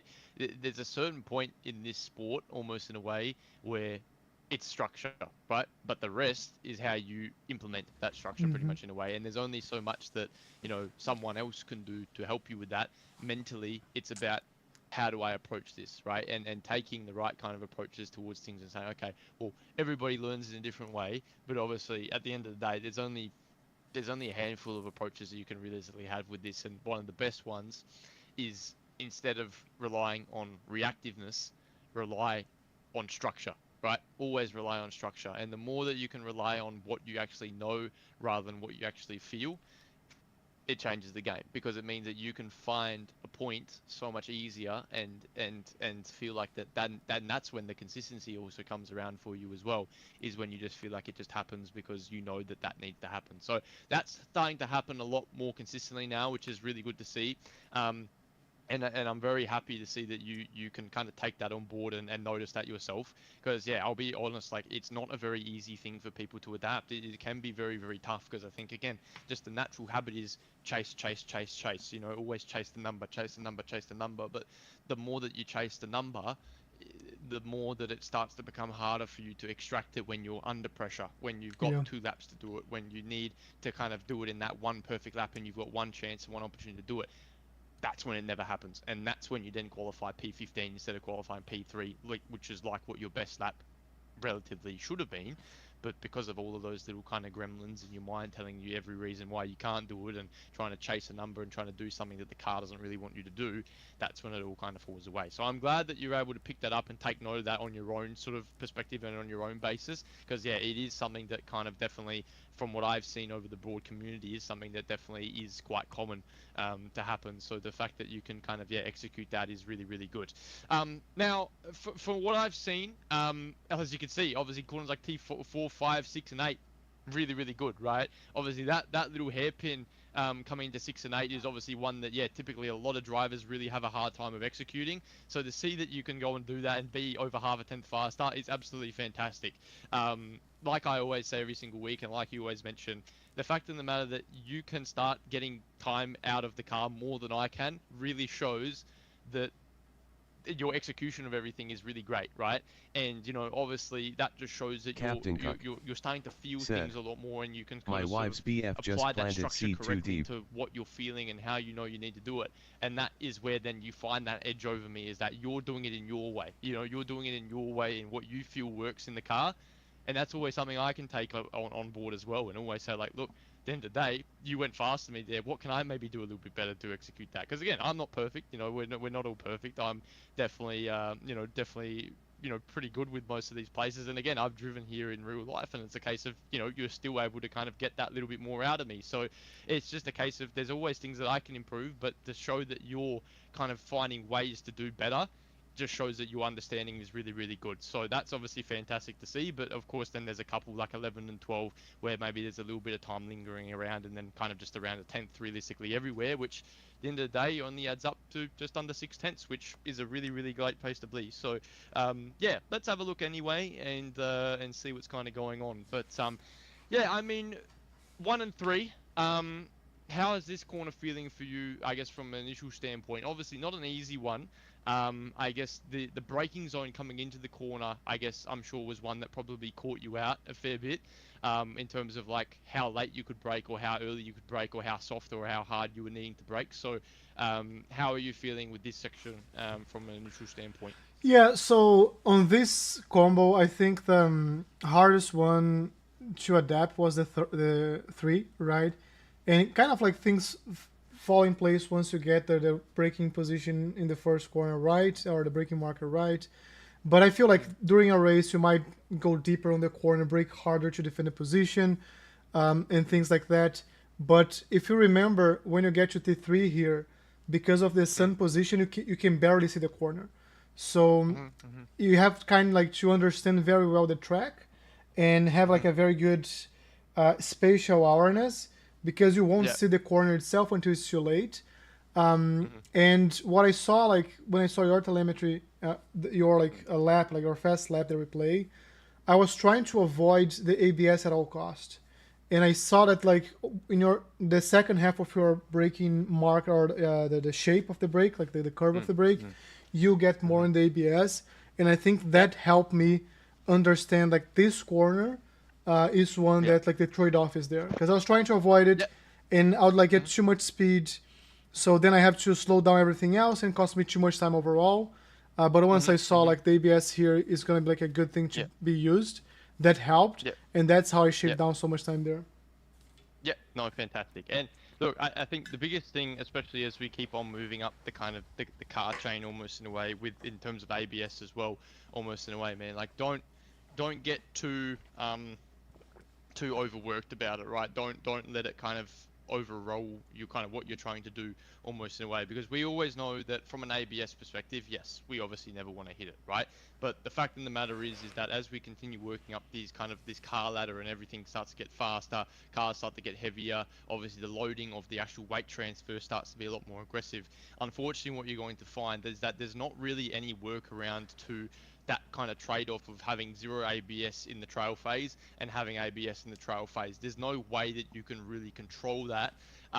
The only thing that we always know that we can control is the ABS in a straight line, right? So we always just want to make sure that the ABS in the straight line is zero basically in a way. But when we actually turn and trail, don't feel like you're required to not have the ABS. Now, one thing that I will mention in terms of ABS in these kind of higher end cars, the ABS did get updated from last season, basically in these GT3s and these GT4s. Now, like, nothing really felt like it changed, but what I did feel like is, especially in the trail phase, it kind of feels like the ABS doesn't kind of have that big of an effect on what the car does anymore. Obviously, to a certain extent, but you kind of have to feel like you're not still overdriving it like crazy and just really scrubbing the tire all the way through. But you don't really feel the effect of ABS as aggressively anymore in the trail phase of the corner in these kind of higher end GT cars. I'm not sure if it's the same real situation like cars like the GR or the BMW. To be honest with you, I don't really think I even use the ABS in the new M2, to be honest, because it's just like you're braking so soft and so early, and that's how you execute the time. But yeah, don't feel kind of obliged to not hit ABS in this thing on the trail phase. In a straight line, as we know, stay away from it. But if you find that it's flickering a little bit or it's kicking in the trail phase, that's normal. You're gonna get that, right? So don't don't try to kind of do anything out of the ordinary to make it go away, because unfortunately it's always going to be there. Realistically, in that case, it's always going to be there no matter what you do. So yeah, don't make an active effort to try and remove it, because do you feel like that's maybe something you were trying to do, just trying to completely like just extract it altogether, like not have any ABS at all? Is that what you were kind of thinking about, especially in that trail phase? Yeah, like I think on the from that's kind of maybe something that I learned on the M2, right? Whenever we're Yeah. in the ABS, the cars immediately started understeering. Yes. So I kind of train myself whenever I feel the ABS on my foot, I start releasing the brake. And Yeah. what happens is like you're carrying more speed than you should on the exit. And then you have like to reverse engineer, so you have to maybe brake even earlier, carry even less speed. And when I see like the curves that I'm comparing, I'm carrying too little speed around the corner. But to your point, like what we're saying now, I've been able, after seeing like what you're doing, I've been able to carry the ABS on the trail part and still go around the corner and carry more speed. So yeah, it's like it's a changing behavior that I have to implement in my brain. It's gonna take some weeks, but I think I'll get there. Yep. No, absolutely. So yeah, don't like I said, don't overanalyze it too much, because again, the overanalyzation of it doesn't exactly it doesn't exactly, I think, mean as much as what it did in the BMW, to be honest with you. The idea with these kind of tin top cars is that the ABS, you don't really want to be having it kick in the straight line, exactly the same ideology as the old M2. But again, we do remember that literally any type of ABS in that old M2, like you said, it would just literally generate understeer every single time. But the way the parameter works is just ever so slightly different in these kind of more higher end cars, and that you can definitely get away with it a little bit more in the trail phase. But again, if you get it in the entry, like at the beginning of the braking, you're going to be missing the corner pretty much in a way in these tin top cars, like the GT4s and GT3s. So yeah, that's the idea. Stay away from it as normal. So again, that is always why we have our number 60-65%. That's our maximum, and then obviously beyond that, it's kind of out of your control. So don't kind of try to make it into your control. Just let it kind of do what it wants to do. And the result that you'll get is the result that you get, basically, in a way, and that's just pretty much how you got to think about it. So yeah, other than that, that's all good. But I think the main area that was well, honestly, the main area that is honestly costing you time here, it's this phase basically from here to here. This is where I see the difference realistically. Now, what you're doing in comparison to me, and before you did your most recent laps, I also watched. I think you did like a 57.1. I think your best lap was previously. And the way that you did it was exactly the same. You had this big lift and you had this back to full throttle moment. Now, kind of what you're doing is pretty much just reversed in a way. So instead of carrying more throttle here, you're just basically carrying less throttle, and then instead of carrying less throttle here, you're carrying more throttle, almost in a way. So is there any reason as to why you probably feel like you need to lift off there? I'd probably say it would potentially be on just basically the amount of rotation that you're trying to get, or how much you're having to turn the car to get your answer. Is that probably what you're feeling, probably more so than not? Yeah, so I think I've been thinking about these things for a while. And I think like in the beginning, the first thing we worked on was brake pressure, right? And you asked me how I approach. It's like I just get to the corner, I brake as hard as possible, and I hope like the car's gonna stop. Now I think I have to refine my throttle input, because in my brain, I'm like, if the way I've been analyzing these lines is, in my brain, I'm trying to go like 1% up and down, but what actually happens is I go like 20% up and down, and I lift, and then what happens is I realize I lift too much. So what I do, like, thinking about the weight transfer, right? So I'm getting to the corner, I need to lift a bit, otherwise I'm not gonna hit the apex of the corner. So I lift, and then all of a sudden I realize if I don't go on the throttle, I'm gonna like cut too much of the curb. So I go back. And that's kind of what you're seeing there. And if you scroll up a bit, the way I've been explaining myself, it's as if my red line on the speed line, I'm trying to chase your line. Of course, like that's not what's happening. But like mentally, or the feeling in the track is, assuming you have the optimal line there, or the optimal speed in every single point, what I'm trying to do is find that speed. But once I go over, then I have to overcorrect so I can go back to the line. But because I'm now like overcorrecting, I go under, then I go over again. You know, like, and I'm just playing catch up. Yeah, yeah, okay, no, for sure. So what I'm hearing almost in a way is, I guess you don't actually feel like the car isn't capable of doing what I'm doing. It's maybe more so in a way of just you actually feel like that doing it in that way might allow you to kind of get to near about the same spot as I'm at. Is that kind of where you're coming across with that a little bit of way? Say that again. So just in the sense of like the way that you're doing this, right? So the way that you're releasing and the way that you're getting back off, you're doing it kind of almost on purpose to try and sort of regain that kind of speed that you've lost here and try to kind of find a way in a different fashion to get back to the same speed. But obviously the problem is that you're not actually getting back to the same speed. It's because of what you've done here that doesn't really give you that same result. Do you get what I'm trying to say there? So this approach here is basically because you've done it in this sort of way. And this approach is obviously trying to get that speed back up to where I kind of am at, but you're not really getting to that same point by the time you get to the braking zone, pretty much in the case. So where you lose this time is basically here. Yeah. Because this addition that you've added here is you trying to make up for a little bit of speed that you washed off extra here. But the problem is that this approach, you could realistically do the same thing as me because it doesn't seem like the car, for any reason, you're not having to do more than I am. It's just more so in your mind.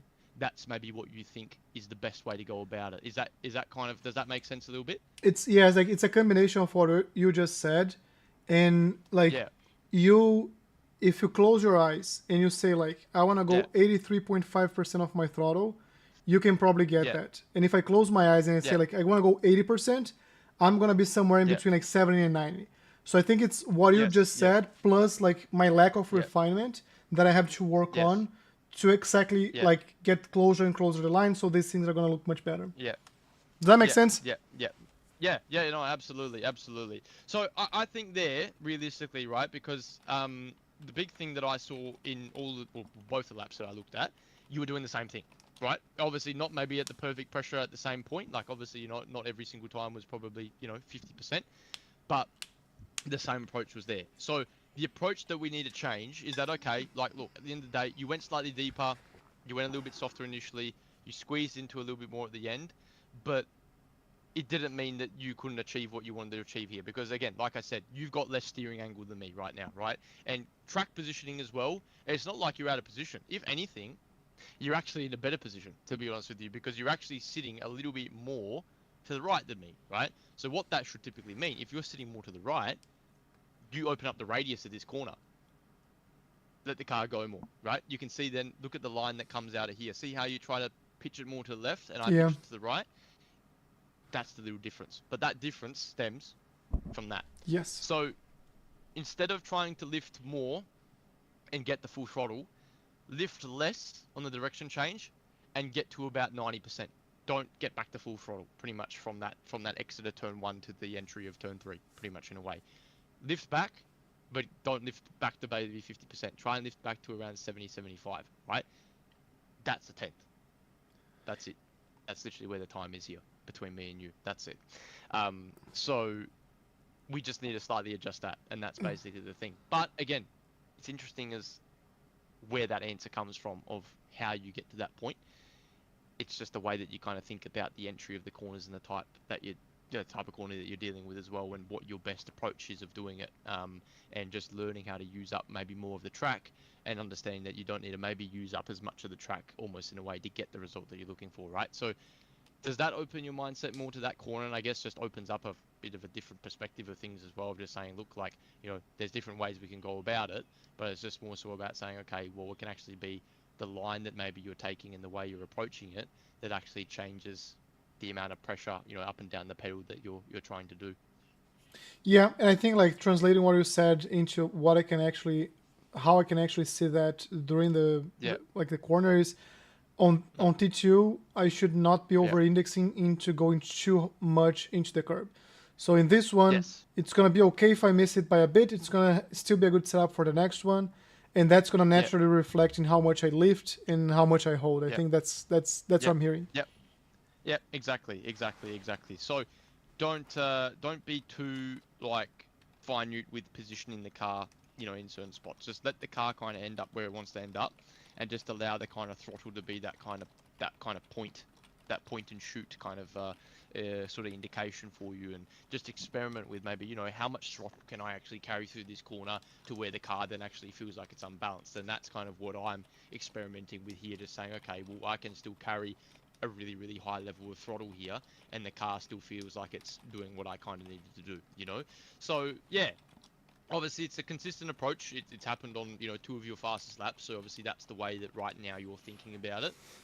But obviously, yeah, don't try and make as much of an effort as, like you said, diving into the curb almost in a way, or trying to get up over the curb. Just let the car kind of float out more so to the middle of the track coming out of the exit of 2, and then obviously, yeah, you can jump on the brakes in the exact same way and release onto the throttle in the exact same way coming into 3, and then obviously exiting out into 4 and 5, right? So yeah, other than that, Alan, really, really good. Obviously, yeah, just little refinement there, but honestly something to kind of take forward, not only for here, but I think just in general for any type of corner that you're dealing with in that case. It's just about saying, okay, well, how can I best kind of approach it realistically, and that's what you kind of want to think about. So yeah, other than that, really, really good. 4 and 5. So interesting to note that obviously, yeah, your exit out of 3 was actually relatively quite decent. Now, that could for sure be a little bit to do with the line here. Potentially that kind of open up radius could actually give you maybe a little bit more just punch out of the corner. But it's always that kind of gain versus loss that, okay, yeah, you lose 0.87 through, 1 to 3, and then you gain 0.052 through 4 to 5. But it's kind of a case of you're still, 3/400ths of a second down by the time that you get to the exit of 5, really, in a way. So it's better to consistently get 1 to 3 right, because 4 and 5 basically is just kind of that kind of exit point that you kind of get out of 1 to 3, and you just kind of want to make sure that, yeah, that first section is correct, because there's a lot more opportunity to get 1 to 3 wrong than there obviously is to get 4 and 5 wrong. So yeah, just kind of want to think about it in that way. But yeah, any issues through this fast left-hander? Obviously at the beginning of the stint, probably feeling the need to kind of crack a little bit of a lift, but otherwise it was all okay for you realistically? Yeah. So this Yeah. this one is the one that I have to, like, we're doing flat, right? Yes, correct. Yeah, like, so honestly, the time is better there, but Okay. I think 8 out of 10 times, I get an off track. So Okay. I'm Alright.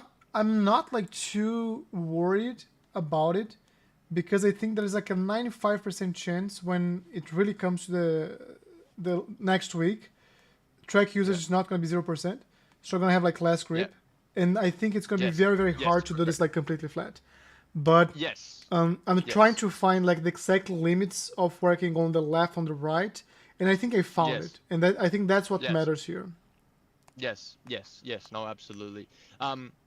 One thing that I do on purpose, and I'm just going to pull the replay up here so I can show you, but one thing that I do actually do on purpose coming into this corner, and I'm sure you maybe noticed it analyzing my lap, that I actually use a little bit of the grass coming into the corner on the right hand side. Now I actually do that on purpose to actually slow the car down a little bit, by actually using that grass, just so that I feel like when I actually turn into the corner, I have a little bit of speed that's already been washed off. So you'll notice it right here, right? So right about here. See how I slightly dip it into the grass? On Just the a right little bit, side? and you can see, Gotcha. yeah, on the right side. And you can actually see, obviously my graphic settings suck, but you can obviously see that I actually have a fine print already there from my wheel. So you can already see that I've already driven through that before. I do it on Interesting. purpose, because when I drive into that grass, what it does is just ever so slightly just ticks off that momentum by like just the smallest split. And sometimes just that smallest little bit of momentum that washed away allows me to easily get through here flat out, rather than feeling like, I can't. Because again, already in that way, I'm right on the edge, right? We're already kind of, sitting on the sand there on the right hand side. But that little bit of just dab that I have on the sand, right? See how I just tap it right there? Yeah. Got the full wheel in the sand there?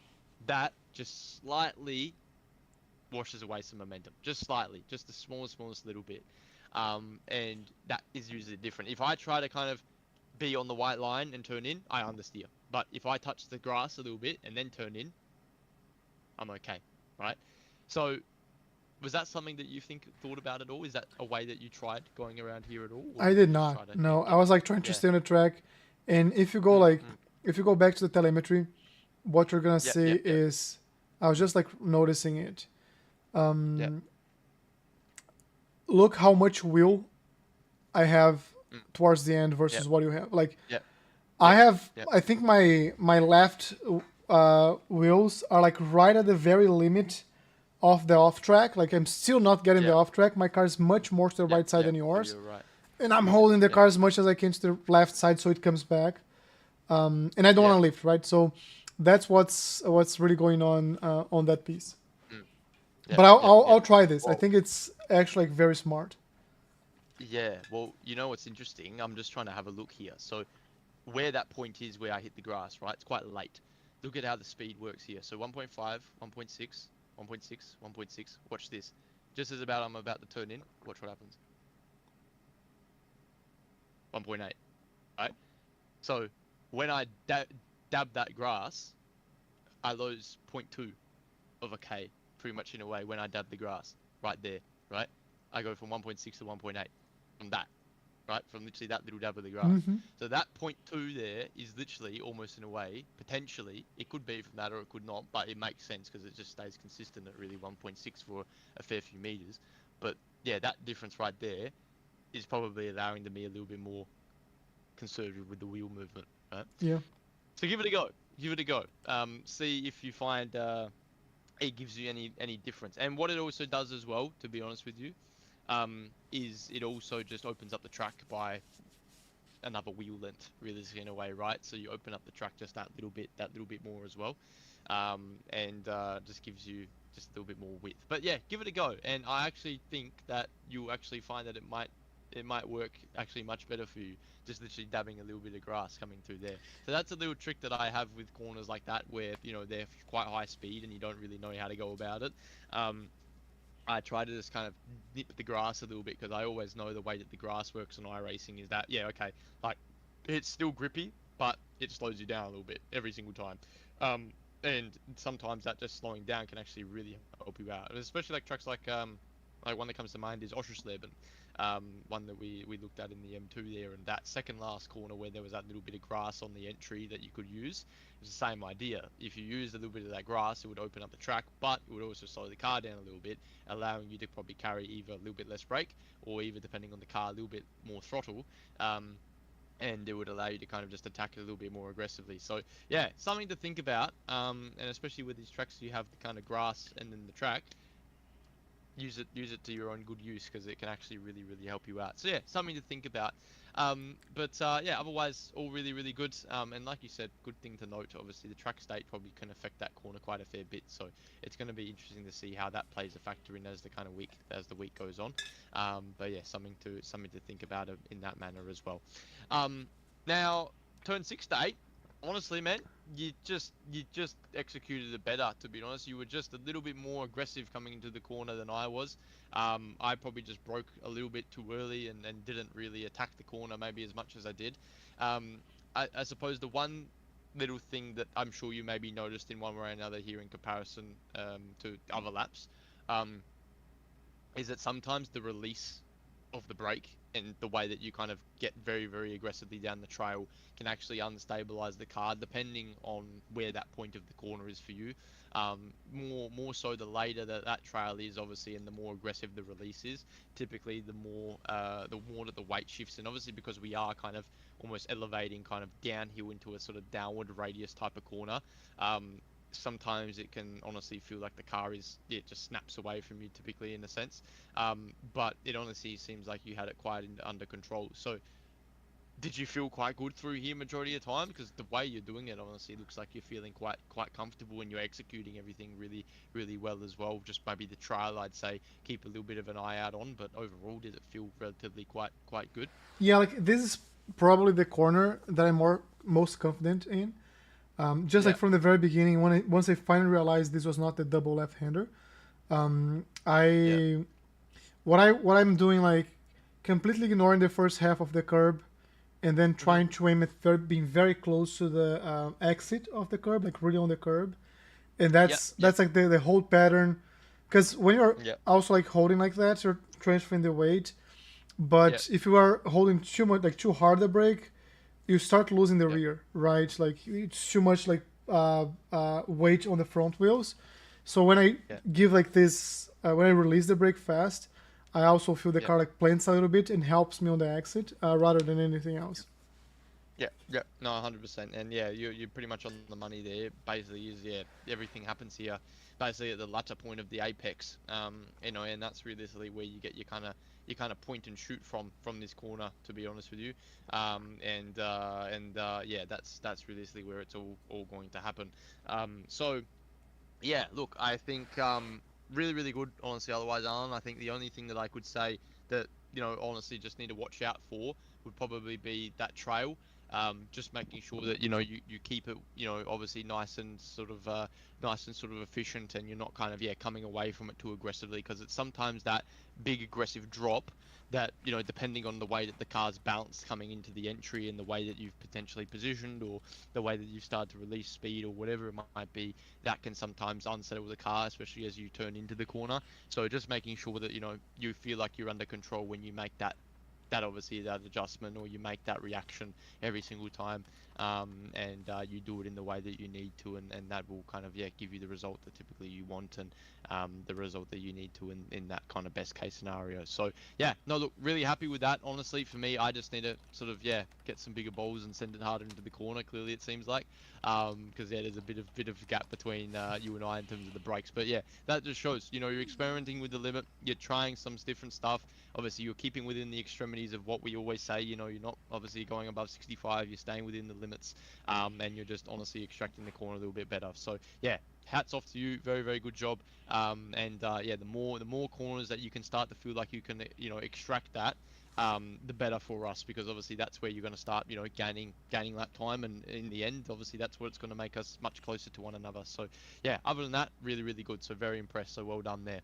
um 9 and 10. So this section is strange, mate. This section is really, really different to kind of anything that realistically we will ever really deal with, to be honest with you, at any type of track.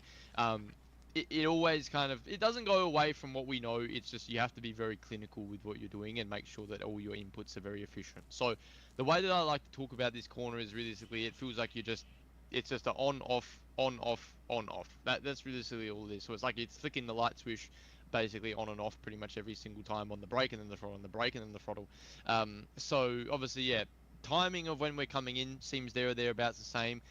You can clearly see that maybe you lift off ever so slightly earlier. Now, why may you be doing that? It probably is because you actually get a really, really good exit out of turn 8 coming out of the hairpin, and you actually come into here with a little bit more speed. So where you lift off and where I lift off is probably ever so slightly different, just mainly for the case that uh, that obviously your exit was really good out of 8.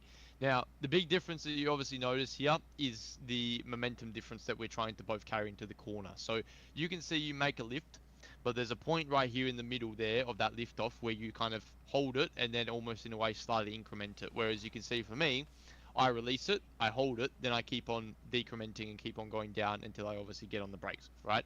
Now, the way that I see this is that the way that I'm kind of going about in comparison to yourself is I'm trying to compensate the gain, whereas you're kind of like trying to carry a lot of momentum in, and then you're trying to make that, well, trying to kind of make up that momentum gain and sort of have to then obviously take the loss. You're taking that loss more in the braking zone rather than taking that loss into the entry, if you know what I mean there. Mm-hmm. So you can see that how much speed you obviously gain coming into the entry of the corner, which in turn, what does that make you do? It makes you then get on the brakes a little bit harder, right?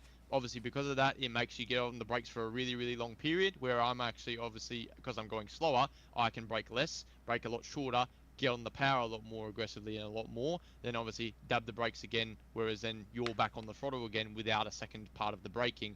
But you can see that all this really does for you and I is it just shifts where the speed is coming and going, almost in a way. So your speed begins at the start, your speed loses in the middle, then you gain it back towards the end, and then it kind of starts to match up a little bit in the third part of the corner. But obviously, in my sense, I lose the speed at the beginning, I gain the speed in the middle, and then I kind of balance it out towards the end. So from what we can see, obviously, the fact of the matter is that the best way to go about it in terms of overall lap time is to lose the speed at the start and gain the speed in the middle, instead of gaining speed at the start and losing speed in the middle, realistically, in a way, right? That's the way you're going about it. So nothing crazy. just different approach, right? So did you feel like that this corner gave you an opportunity to try it in a few different ways? And is this just the way that you probably felt the most comfortable with it, I suppose, at the end of the day? Not really. So I tried different things here. In the Okay. beginning, I was trying Yep. no brakes at all, right? Hmm. What's there is a corner. I don't know if it's Mons. I don't know. There's a corner that we explored a couple weeks Okay. ago that Right. you don't actually go on the brakes. You just like control Okay. the throttle Yeah, you just crack the throttle. Yeah. where the car is like pointing to. So I tried that, and then I saw like you were significantly faster using the brake. So I started trying to use the brakes like in these three phases, and I this was not my fastest sector here for these two corners. Yeah. So when I was Yeah. going around Yeah. the lap, I Yeah. lost time here. So I felt like something went Okay. wrong, and then all it was is I had too much speed on the beginning.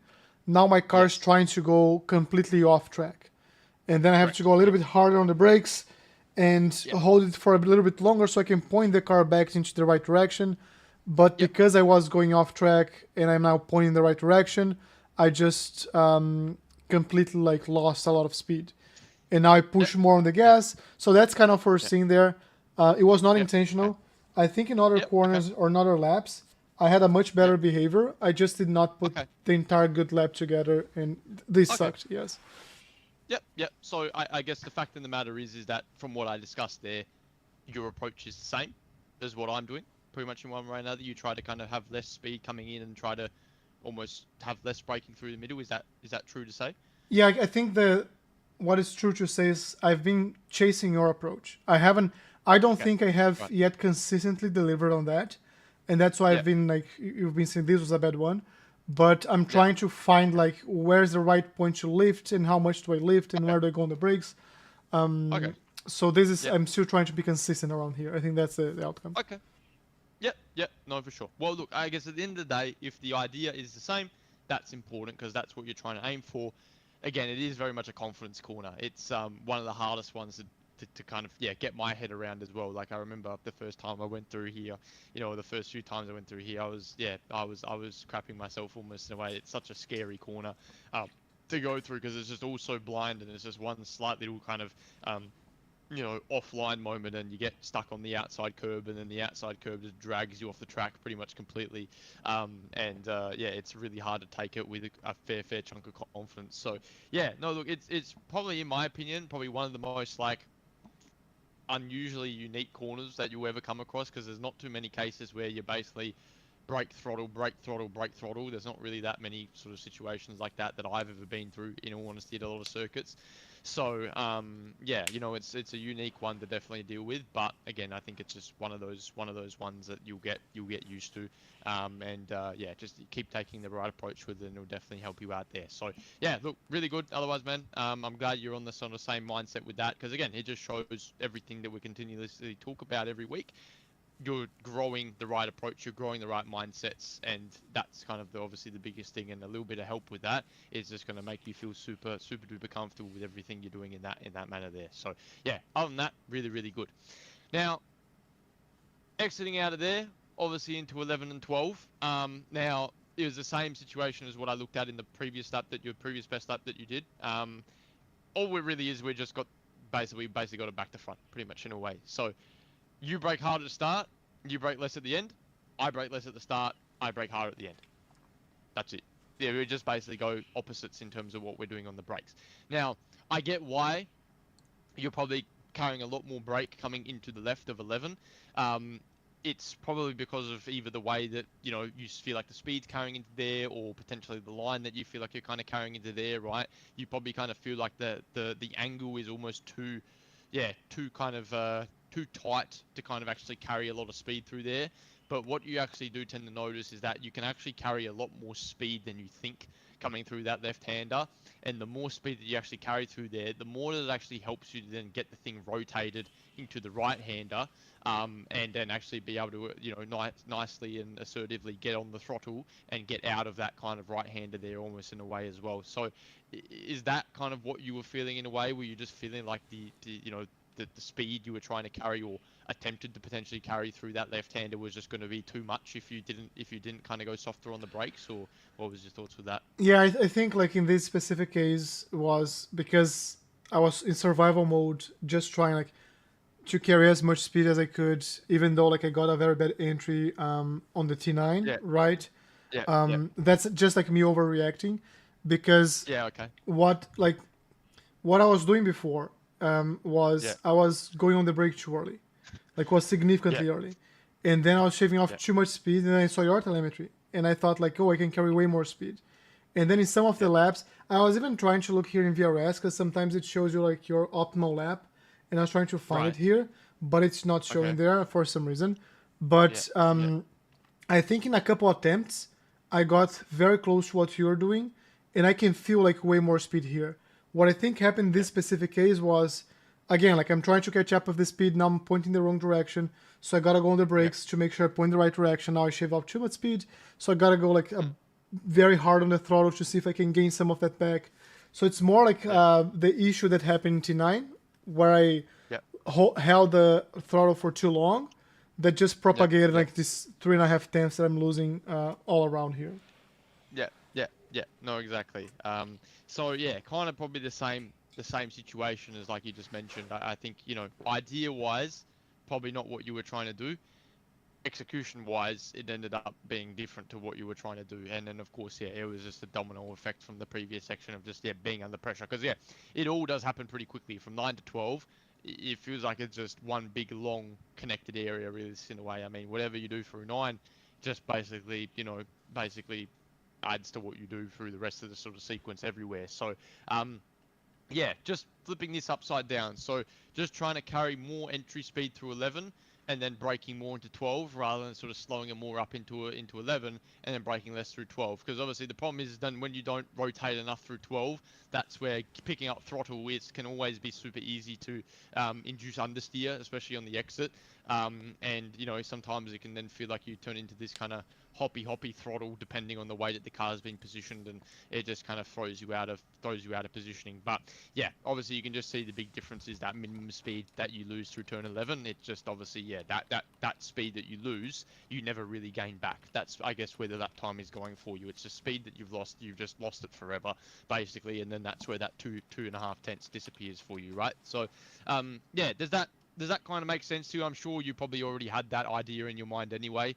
But yeah, does that kind of give you a reminder of, I guess, what you're trying to do through there? Yeah, 100%. Yep. Okay, perfect. So that's all good there. Obviously down the little back straight of straight 12, obviously into turn 13.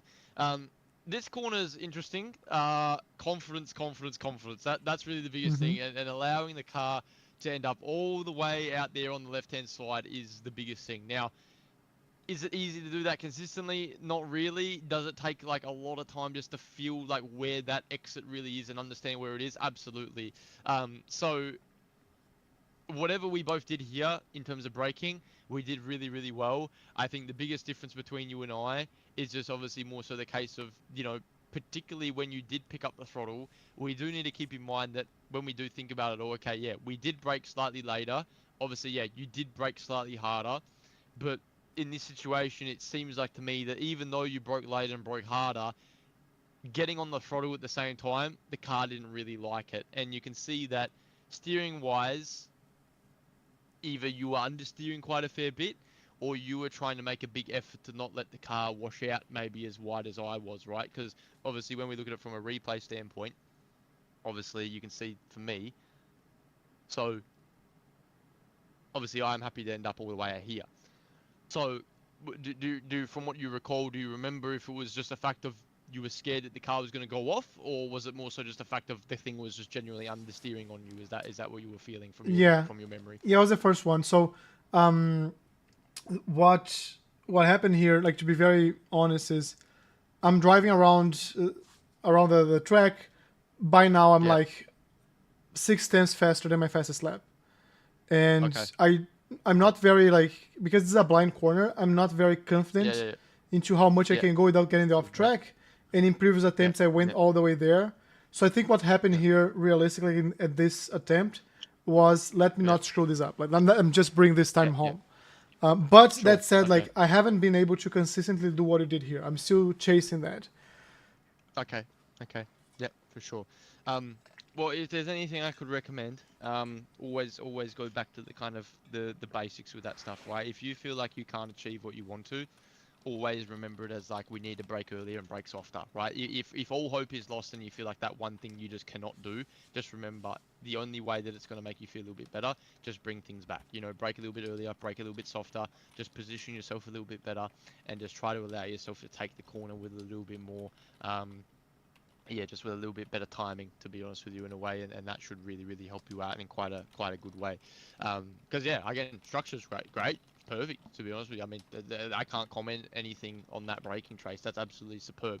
Um, I think just yeah, you can maybe bring it back because in my experience with this corner, like in any type of car, um, like in GT V8 supercar, like anything like that, like even open wheeler car, it's always better to go earlier here. Like the earlier you can jump on the brakes, the better coming into this corner. So, I Hmm. mean, just to see where I'm actually braking in terms of a marker, you know, usually I think from memory it's like right at pretty much the beginning of the curve, basically in a way. So yeah, or even earlier to be honest. So probably about the 70 is really where I'm braking, whereas you're probably slightly close to the 50. Hmm. You're probably somewhere around maybe here is where you're jumping on the brakes.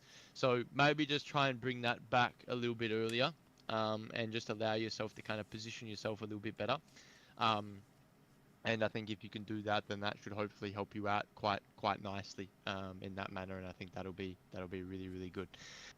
So yeah, look, other than that, something small, but yeah, I guess quite a decent gain for you, and just give you hopefully a little bit more confidence as well when you do feel like you're on a decent lap. And you don't want to stuff it up. Just always remember, a little bit earlier, a little bit softer. That's always going to be your best friend. Uh, so just try and yeah, keep that one in mind. Um, 14 and 16. So this one is interesting, man, because I'm sure you saw my line, and you were like, "How the hell is he doing it like Hmm. that?" So obviously, you know, when we look at it, you can see that yeah, I come in, and obviously from the chase cam, obviously trail into the braking zone, power on, and purposely let the car go pretty much all the way out of there. So similarly to what we talked about with that fast left-hander of turn five there, it's kind of the same deal with here, almost in a Hmm. way. But actually, what I'm doing on purpose is I'm getting my right wheels to go through the sand there, so it actually drags me out. To be honest with you, so if you watch the car's kind of stability here, that little bit of touch of sand that I get pretty much right about there, just kind of delays the turn in by like a split second. But that slight little delay of the turn in for me there just allows my angle coming through the apex here to be just a lot more kind of confident, and just allows me to be able to get on the throttle a lot more efficient, rather than feeling like I'm trying to fight the car down to the curb and then trying to kind of decide, well, when the hell am I getting back on the throttle here, because I'm feeling like I'm far too tight to the apex almost in a way, right? So the reason why I let the car do that is so yeah, as I exit, I allow myself to go from here to here ASAP, instead of you in your situation, because you're slightly tighter, right? As you can see, you're a little bit more shallow. You're on throttle right here. You up, and you're like, oh, I gotta wait. I gotta wait because look what's happening. Hmm. Understeer, understeer, understeer, understeer. Right.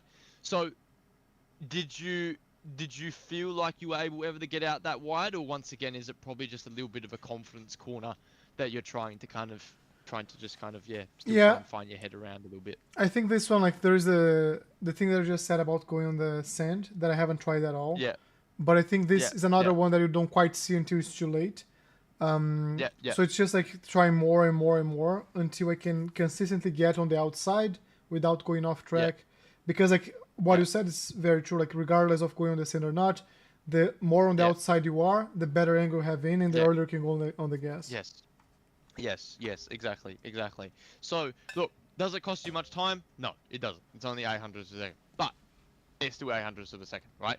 And realistically, it's just one of those corners where, you know, in a racing situation as well, when you're kind of up behind other cars and you're getting obviously dirty air and you might be stuck behind other people and all the little stuff like that, it can really help you out just having that little bit of a wider berth coming into the corner, and it just kind of lets you kind of then attack the throttle on the exit, and you always get a really nice exit coming out of here when you do it like that, you know? So, yeah, just try and explore that a little bit more. Try and get the car onto that like little apron with the curb there on the outside. And if you can do that a little bit more confidently, you're going to really kind of have a much better time of, I guess, doing what you need to do and getting a good result from what you need to do as well, right? So that's realistically the biggest sort of thing. So yeah, that's the sort of biggest thing. But yeah, look, other than that, structurally really good, no issues there. Always really great as always. Naturally coming into the corner you do brake a little bit later, but why is that the case? You're coming into the corner slower than obviously because of the previous one, right? So you're trying to kind of gain a little bit of time back. So obviously again, when you get that previous corner correct as well, you'll be coming in a bit faster. You want to brake a little bit earlier, and it'll kind of allow you just to kind of punch out of the corner, slow in, fast out, as we always remember. So yeah, small little difference, just a little bit more confidence through there in terms of the truck usage, and that'll give you the answer you want. Turn 17, so this corner is always quite interesting because, obviously you're kind of cresting down and then you're kind of radiusing up almost in a way as you kind of get to the latter part of the corner. But yeah, obviously you can just see you went a little bit deeper.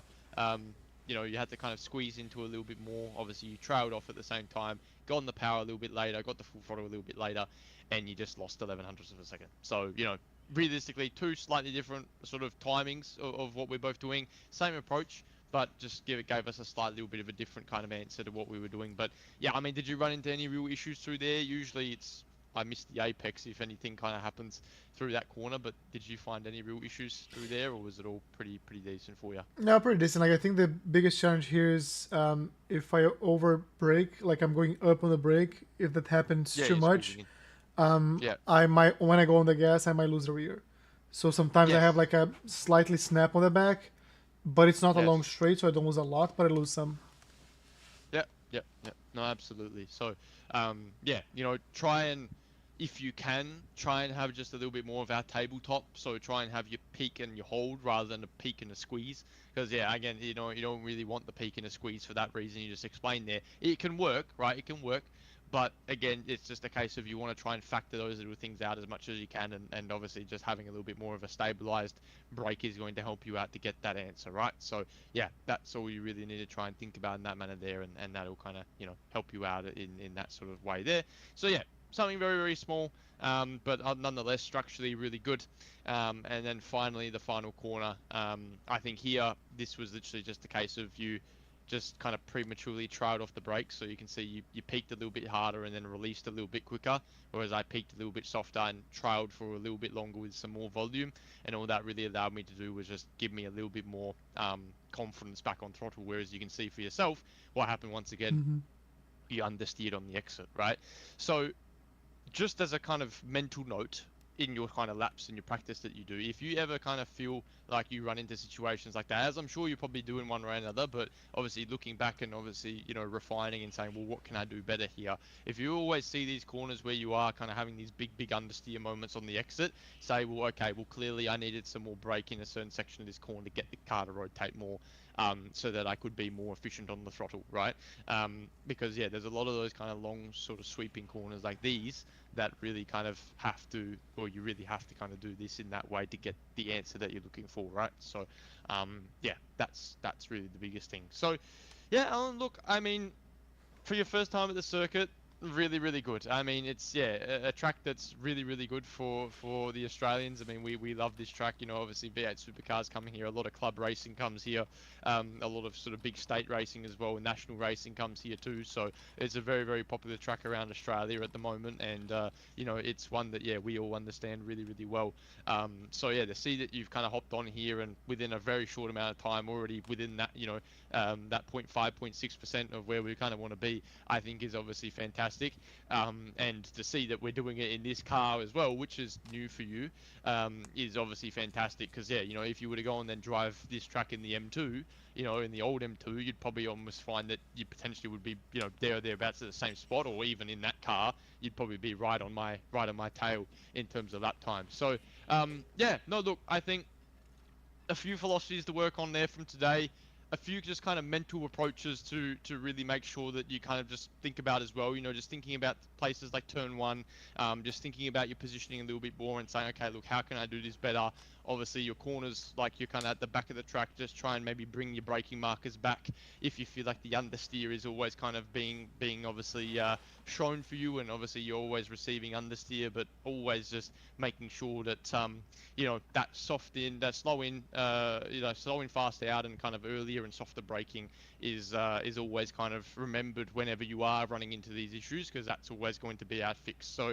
yeah, man, look, any comments, any feedback on anything, or any questions that you had in general about what we talked about today, or all pretty understandable, and yeah, hopefully fingers crossed for a good week around here, because it's usually a really popular one for racing. No, I think like we covered it all. I'm gonna put more time practicing around it. I want to have like a very good pace. I really like the track, so I'm hoping to have like a very good competitive week next week.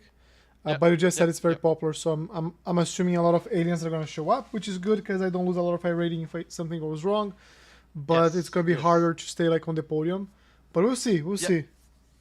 Yep. No, it's from my experience, there's honestly not that many crazy aliens that do turn up, but definitely if there's a lot of like kind of 4 or 5K guys that are from Australia that do come and race it. But again, that doesn't really matter, because if they're higher number than you, then obviously it doesn't really affect the kind of finishing position in a way, because it just makes you have to finish like one position less, and you still gain, no worries. So yeah, no, look, it'll be a good week. So yeah, look, any questions, you let me know. Obviously, yeah, next week I'll obviously we're at Road America, I believe. So obviously, yeah, I'll see what car would probably be most beneficial there. I'd probably thinking the Ford, to be honest with you, just from initial thoughts with how long those straights are. Yeah, obviously I'll do some testing on it and see what works the best, and then yeah, I'll let you know early next week, and then we'll get prepped for that and see what's going on. Cool, man. Cool. Well, just one last thing. If you can send me your IBT file, I'd really appreciate it. Yes, sure. Yep, sure. I'll send that to you now, and then yeah, you can have that all there. Cool. Thank you, sir. Perfect. Alrighty, bro. Have a good night, alright? Take it easy. Have a good rest of your week. You too, man. Bye-bye. Thanks, man. See you later. Bye. Very good stuff. Now we can reactivate our text-to-speech here. Yeah, like I feel like I'm reading here. I can't believe it's only 65%. What I've experienced so far with these cars is whenever we get too close or too much above like 65%, it ends up shaving down too much speed, and then you slow down too early, and then like you're just slower on the exit. So whenever I'm going too hard on the brakes, I just tell myself like, let me try to go on the brakes earlier and less, and hopefully that will help me get around better. Honestly, what's going on here? Honestly, I think that's it for today. I have something that I have to do tomorrow early, and let me just turn this off. I have to do something early tomorrow, so I won't stay longer here tonight. And tomorrow, I'm gonna be racing Spa with the GT3s, so we should be online close to midnight. The race starts at 6 p.m., but I have some stuff to do. But I'll be here like 11ish p.m. Eastern, starting the stream. I'm gonna race or run a couple more laps during the day to get more used to the car. I still need to shave down like 1 or 2 seconds for my lap time. And yeah, I'm excited. It's a new group of people. We're gonna be racing with Astros as well. He was the one inviting me to be part of this team. And yeah, I will see you guys tomorrow. Thanks for joining. And if you haven't joined our Discord server yet, the link is down in the description. I will see you guys there.